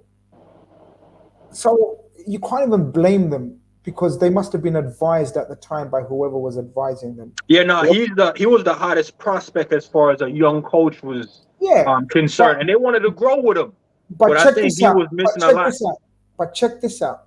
Just like I told you that the context and timing was different, just like how we scrutinize every player and his background and what he's about and what he believes in from a footballing philosophy, like we did with a certain Jurgen Klopp. We didn't do that with our coaches even. No, we didn't. I think we're starting to do that now. Right? So we learned not only in recruitment and players, the types of players and types of players in terms of looking into them from A to Z, we now do that with coaches. So now when people say, Jurgen Klopp is, FSG are lucky to have Jurgen Klopp, you don't know shit. You don't know shit. FSG are not lucky to have Klopp. They're smart and clever enough to recruited him in the first place, because that's what they wanted and needed, and they knew his footballing philosophy, not footballing philosophy, but the working philosophy matches with his. How they operate matches with his. Ancelotti, most fans, including me, would have wanted Ancelotti. I must admit, I slightly favoured Ancelotti. So you favoured Ancelotti back then, because a lot of fans was. Just I'm going to be honest. Ancelotti was one of the greatest, names out there. And I was thinking, whoa, Carlo Ancelotti, the Don himself, coming to Liverpool at the time. Jurgen Klopp was an up-and-coming name, but again, I don't know the game. Right. I'm just a layman. I'm just a fan thinking, boy, this coach, he's won it all. He's Carlo Ancelotti. But as soon as they interviewed him, by all accounts, they knew he didn't fit their vision. Yeah, it's a lot of people overlook. I think I forgot who was saying. It might have been Daps. A lot of people overlook owners hiring managers versus managers working for certain owners. Like, it doesn't work. We've seen Mourinho tried it at Spurs. It's a relationship. The values and the whole philosophy has to match. It has to be a package. So when people are like FSG out, unconsciously they're taking a dig at Klopp, because Klopp is because you brings awareness to it. Doesn't matter if you don't. Doesn't matter if it makes you sad or you get angry about it. That's what you're doing. Yeah, but they don't realize it, and I had to do the whole Klopp out thing for people starting to see that it's just one department, and we all support this department. We might not like everything that goes on. No, of course, 100%. It's just one umbrella. We're all underneath that umbrella, from FSG to Klopp, come all the way down. And as far as the coaching is concerned, do you know what? One of the things people ask me or throw at me or hit me with, or whatever, however you want to word it, is, you really think Klopp wouldn't work under like a sugar daddy? And I tell them, I really think there's a very good chance, a strong chance, if Jurgen Klopp didn't like the way they operate, or if they were the type to just throw money at every situation, he would feel undermined. And that's mad, because which coach doesn't want whole heap of players thrown at him, 100 million? You want a problem? There's a problem, and let's go fix it. We throw in a name, we throw in whatever. In a nutshell, that's an extra headache. I'll tell you why. Because this guy believes in his abilities as a coach. He's very stubborn. We've seen it as Liverpool fans, and we get frustrated by it, that he's very stubborn and stuck in his ways sometimes. Loyal to players, stubborn in formations, substitutions. He's evolving, he's learning, and he's open to that. He always says, I'm open to learning and adjusting. But it's just an opinion. There's no fact here. I'm not talking facts. I'm just giving my opinion. He would be, these owners and Klopp go hand in hand, whether you like it or you don't. Right. I don't think, me personally, in my opinion, I don't think Klopp would like to have, the richest owners in the world, to have the pressure of, oh, Messi's on the market, we're gonna go get him. I don't think Klopp likes that extra pressure. He's a coach. He says it many times. He goes, I believe in fixing problems via my talent and my strength with his coaching. I'm a football coach. I'm not a FIFA manager. He says it. I'm not a transfer manager. Just fix everything with transfers. Like Mourinho's become that in the latter years. Just fix every issue with a transfer. Pep's different, because Pep, from the offset, says, I need money. I need you to bring the best players that I think you can get with the most amount of money, or I don't care about the money. Bring me best players. What I guarantee you is success with a certain style. And that's the only bit he's stubborn with a certain style. And he's very rigid with that. I will play my way, but for my way, I need the best players. Jurgen Klopp is slightly different, in my opinion, where he says, bring me the best you can get, and I will no doubt improve them and take them on to the next level, and we keep it moving. That's the only difference I see in them. Now, if Jurgen Klopp changes his philosophy in the last 4 or 5 years or way of working, then of course I'm hands up and say, you know, I was wrong. But his career suggests I'm not. All right. So let me ask you this. Grizz. He said this. He goes, I would never. He goes, Man United look like a Disneyland manager or something. He said they're like Hollywood or something. People find Right. People in the chat. If someone can find the quote where he said, you know, it's like a Hollywood movie or Disneyland. He called them or something. He just doesn't believe in that shit, man. Nah, he doesn't. He believes in football, man. Well, my question for you is, because I'm very content with this that I'm about to ask you.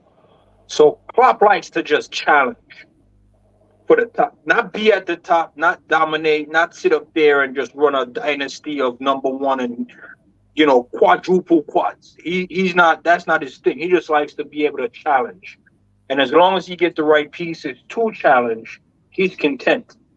I'm very content with that. You know, I was born late 80s, so I didn't really see much of the dominating era. So I'm not going to be like, we should get back to that dominating era like a Sir Alex Ferguson. Are you happy or content with just being the challenger for the title versus the top dog? Because I think that's where a lot of fans are starting to get not ungrateful or anything like that, but just unhappy. Like, we should want more. We're Liverpool. We should be top dog and we should sit up there. And I believe Klopp is just okay with challenging the top dog. And I'm okay with that because that means you're relevant again, because we haven't been relevant for the longest. So is that something you're okay with or content with? No. No, but I'm gonna answer the question my way, even if it contradicts what I've been preaching. No, it's your opinion, man. You're entitled You get to what it. I'm saying? So I'm saying things to you that you would have thought, if I ask him a question, he's gonna say, yeah, I'm content, I'm happy to be here. Oh, no, I want your answer, man. I'm not here for the... Exactly. So even though before what we spoke about, I'm going down a route where people are thinking, and all the people that are in here are thinking, oh, fuck, Grizz is going to say he's just happy to be here. He's just happy to be content. I'm giving two different dimensions and two different contexts and perspectives here. We as a fan base or as a fan, always speak for myself, first and foremost, people. I hate being second. I hate just being here for the ride. I hate just being known as the bridesmaids in this Premier League era. Yeah, I hate it. No, what we do in it, we hate it. Right? We don't want that. Catching runners up medal. But it's two different things, because I don't believe Jurgen Klopp is happy with being number 2 or being a runner-up. And I most certainly know the owners aren't happy to be just part and parcel of the picture, despite what people think, because it makes no sense for them to be not winners. They wouldn't have invested billions in this, or millions as the case was. Now they're worth billions, just to be second or just to be part and parcel of the picture in that City era, in that Pep era. I get the argument, I get the debate, but I don't believe any businessman that I know would go into a business venture just to be part and parcel of it. Of course, they go into it to maximize their profit, maximize their commercialization in every single way. And the best way to do that is to win shit. It don't make sense for people that say they're just happy to be there. So you think Klopp is calming the angry mob? You think we go to the last day of league title and Champions League finals, 3, I believe, in the last 4, is it, or something like that, just to be happy to be there? Make it make sense to me. I don't know. play devil's advocate and hit me with the other No, side. what I'm getting from you is a good vibe, because you're basically saying Klopp is just putting out the fires early, so people expectation don't go beyond. Because remember, we're doubters at one point, and he came in and said, "Hey, I'm gonna turn We doubters." still are. A lot of us still are. But he's converted a lot of doubters into believers, and I believe in him. So when he says, "Hey, we're just happy to challenge, we're just happy to be there," But when you're does he say telling me that? He you're hasn't telling me said that's that. a smoke screen for the true ambition, just to No. not put too much pressure on the players and fans' expectations. Where has he said that? People in the chat, if he has said that, back him. Back No. Zubair, find me quotes. I want to know. I'm pretty sure he came in an interview. Matter of fact, you know what? I'll do my own research.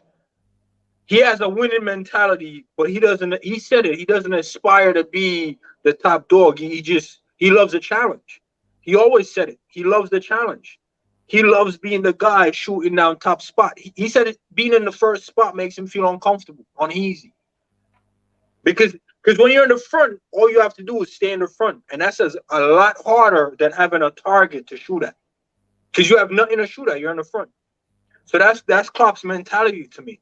So if that's his mentality, and I don't know if it is, I wouldn't have thought that's his mentality. But if that is his mentality, then that's an issue about Klopp. That's what I mean about FSG doing their homework to a level that is beyond our thinking. I'm gonna be honest with you, Grizz. I don't mean this, but that is the reason why I started the whole Klopp out thing, because the people are saying we are I hear you. People saying we are going FSG, and I'm like, look, FSG is limited to the manager's capacity. So if the manager don't have that ambition, they're not gonna, all right, get him out of here after he brought us some good titles and some good honors. So I'm not a Klopp out guy. I'm not an FSG out guy. But I know the angle you was throwing. Right. For people to think deeper. I want to bring up this chat. Abel says, Grizz, FSG are happy to just compete and make money from top four and all the commercial benefits of owning one of the biggest teams in all sports. They own plenty of other teams. Look at the Red Sox now. This is 100% true, Grizz. I'm gonna put out there, and you will be the perfect person to have on the show with me, because you're from out there and you know about the Red Sox much more than me. So I don't have deep knowledge about the Red Sox. But what I do know, and I want to throw this back at you and Abel. First and foremost, there is no shred of evidence for that first line. FSG are happy to just compete. I think they draw that from. Hold on, let me land. Go ahead. What I do know as a matter of fact, we can only deal with facts if we have them in front of us. Prior to 2004, Red Sox had gone 86 years without winning the World Series. Is that a fact, Zuberi?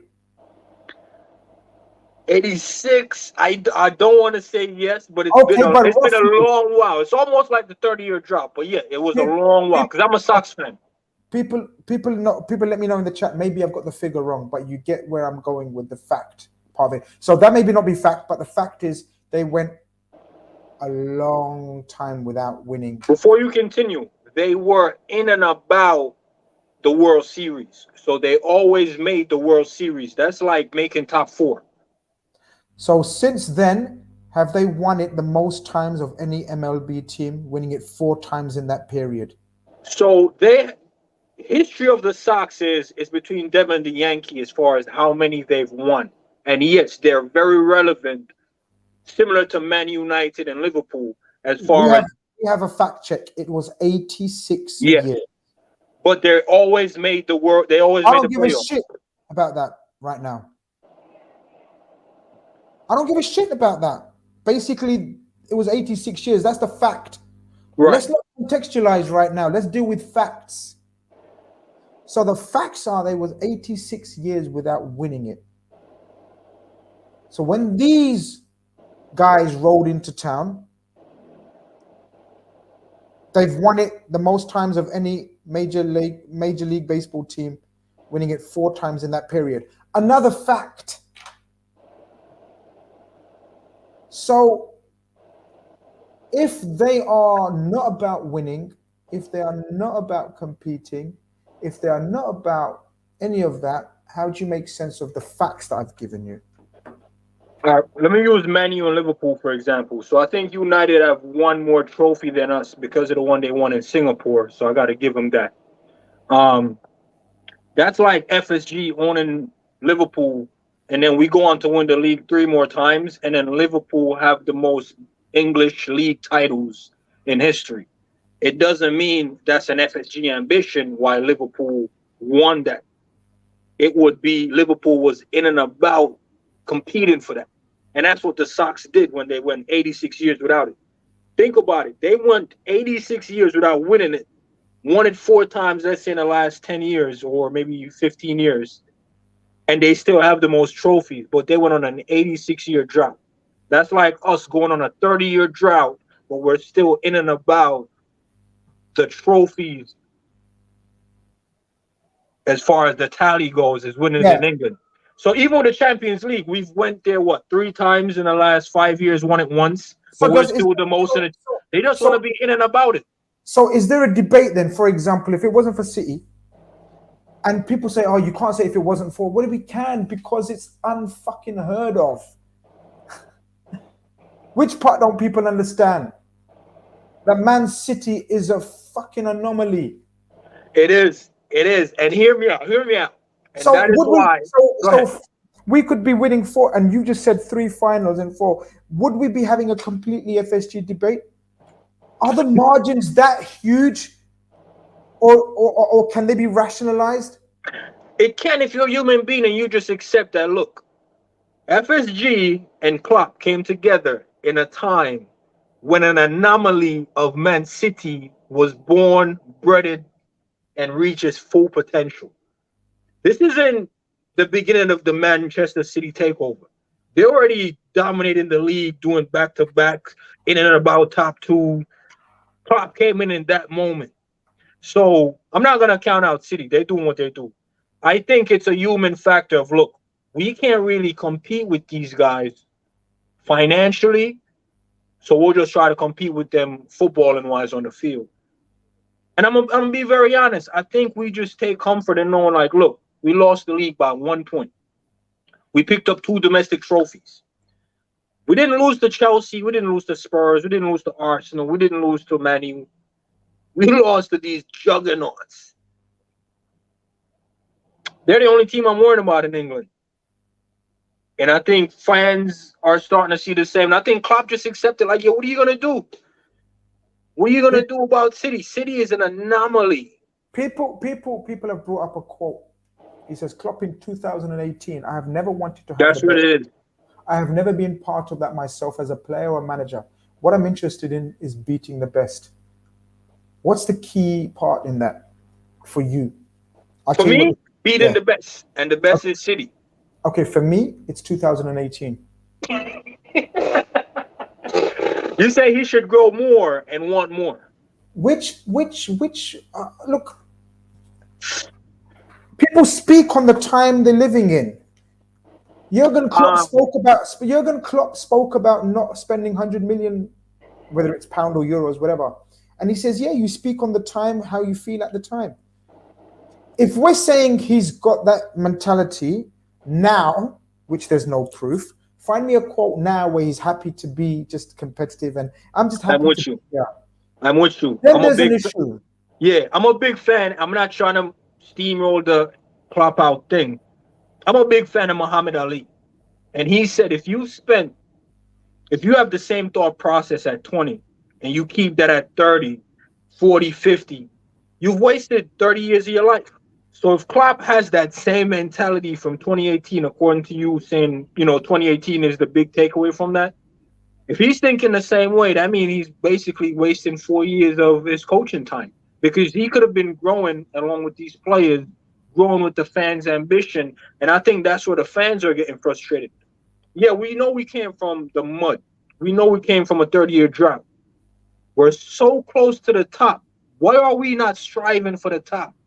And I'm gonna be honest, I never expected much out of FSG. I never expected much out of Rodgers.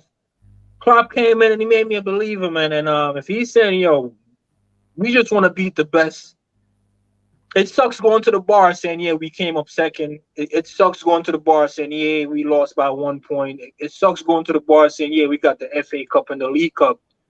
It sucks saying we lost to Real Madrid twice in 2 finals. How was the journey, though? Because some of it, man, is very entertaining. I'm not going to lie. No, but listen, are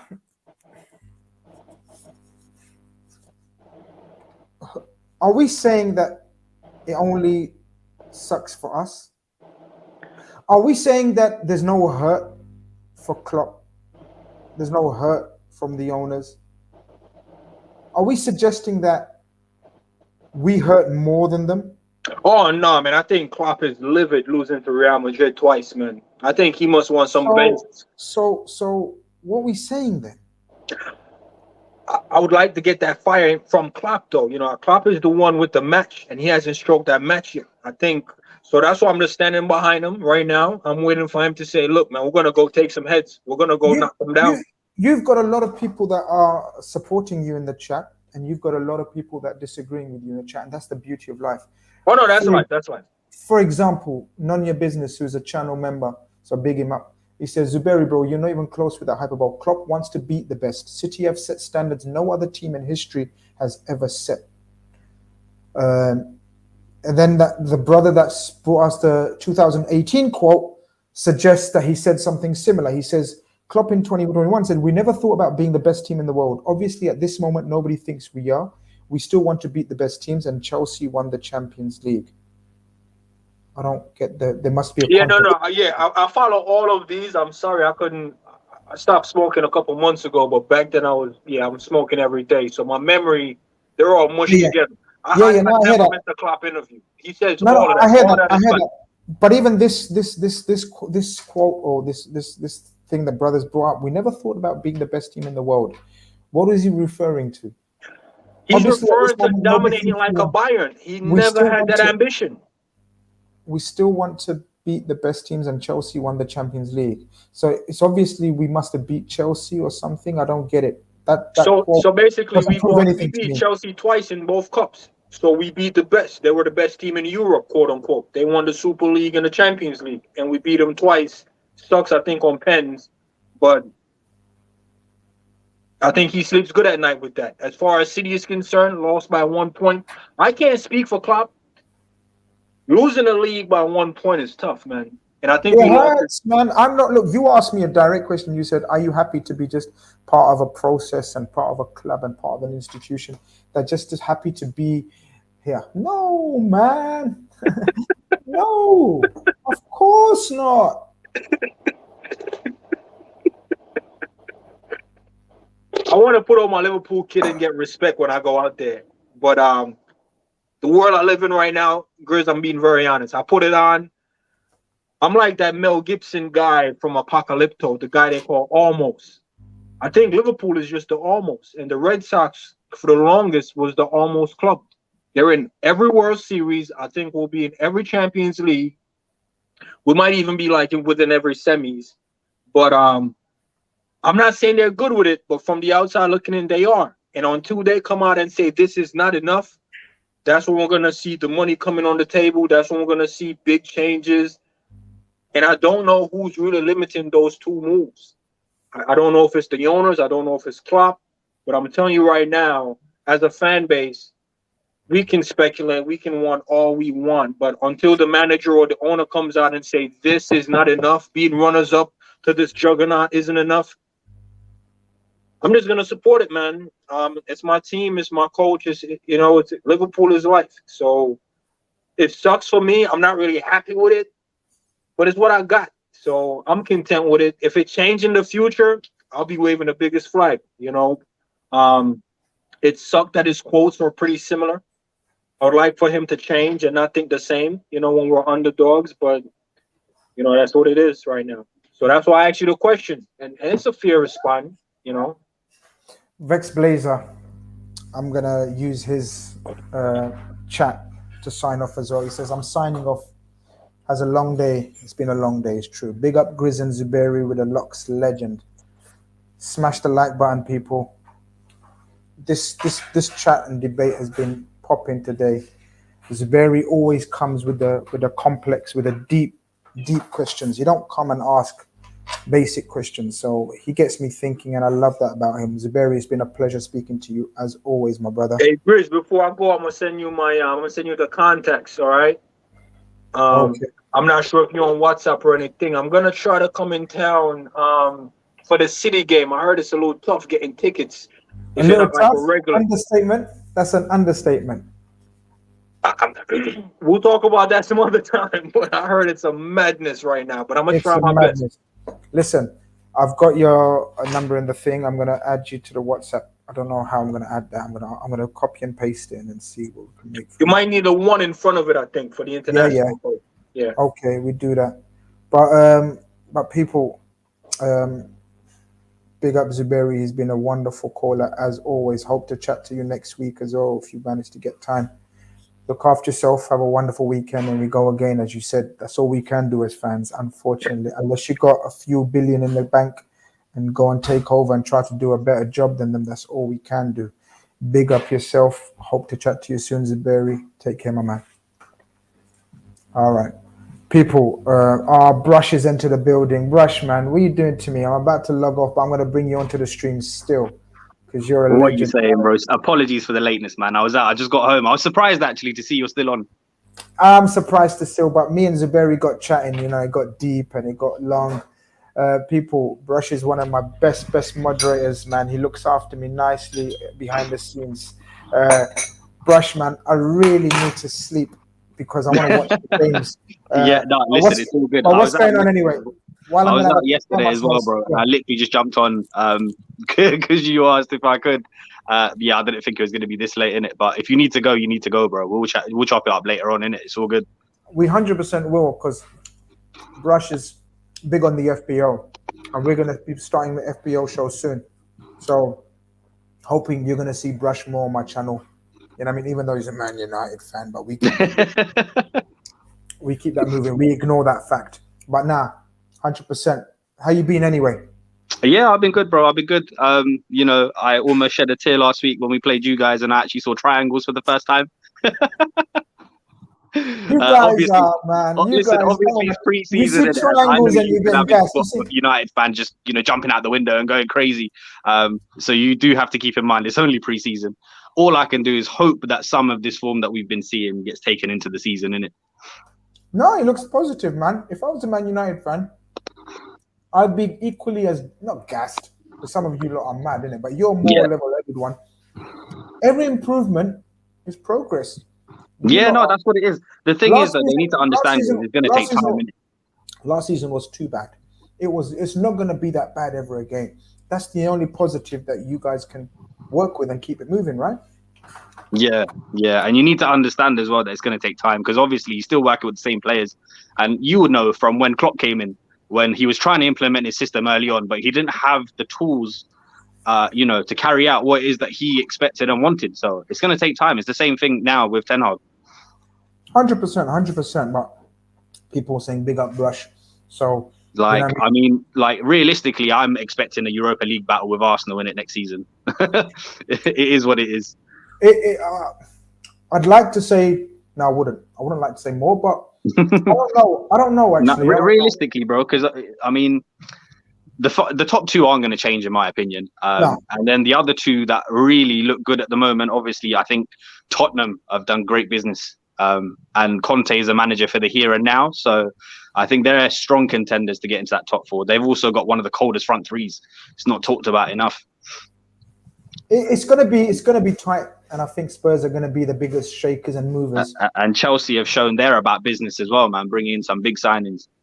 But they're struggling to get others on the over the line. So The Kounde thing's a bit mad to me. I don't really understand what Barcelona are doing, man. I think if it was any other club in the world, this wouldn't be allowed to run in it. No one really understands it. People are trying to I think what it is though, Grizz, I think because they know there's a certain arrogance that comes with being one of those big clubs, and they know what they provide to the economy, right, at large. And so they are essentially too big to tank. And I think they're banking on that. That's exactly what it is. That's what I said at the start. It's kind of like how the banks messed up and, they relied on the government bailouts. Simple as that. Simple as that. And that's probably one of the best ways of explaining it. Yeah, that's essentially what's going on, because this is a madness. Because obviously, take Frankie de Jong out of it. There's bare players in that team that haven't been getting paid, and they're just buying up new players. It is. It's just unique. Let's just say that. The Lewandowski one as well. I was surprised, bro. He's 34 years old next month, and they've given him a 4-year deal. Make it make sense. It's crazy. Crazy. How do you make sense of that? Like, mad. On what level? Even if you're playing FIFA and that, you don't do that. You don't do that. It doesn't matter how good of a player you are, what condition you're in. Like, you can't reverse the aging process. 100%. But bro, it's past midnight. Wow, it's 12:20. I'm gonna let you. Philip asks, Grizz asks Brush, where realistically does he think Man United will finish? So I'm gonna let you say that before I call it. Realistically, I mean, all I'm expecting for United next season is really to see Ten Hag establish a style and system of play. I'm not too fussed about exactly where we finish. Realistically, I think we should be in and around 5th to 8th is where I think realistically we'll finish. Oh, wow. Obviously, a decent cup run would be nice, but again, we'll just have to wait and see in it. And with the competition for Champions League and that, I think Europa might be our best way of getting there. But again, look at what happened. If we look on paper, most people would have said it would have been a Barcelona, Borussia Dortmund final. And you can't take any of these teams lightly, man. No, football just doesn't work like that. Brush, man, I'm so sorry. It's a quick, brief one. Nah, it's all good, bro. I'm hella knackered, man. Listen, big up yourself. We keep in touch. And make sure everyone hits that like as well before they dip out. Legend as always. Take care of yourself. Bye-bye. Guys, you heard the man. Hopefully everyone's liked the stream while you've been on the stream. It's been another marathon, man. These call-in shows are getting better and better. I just don't notice the time. You guys have been wonderful. Every caller has been wonderful and amazing. Some entertaining, some insightful.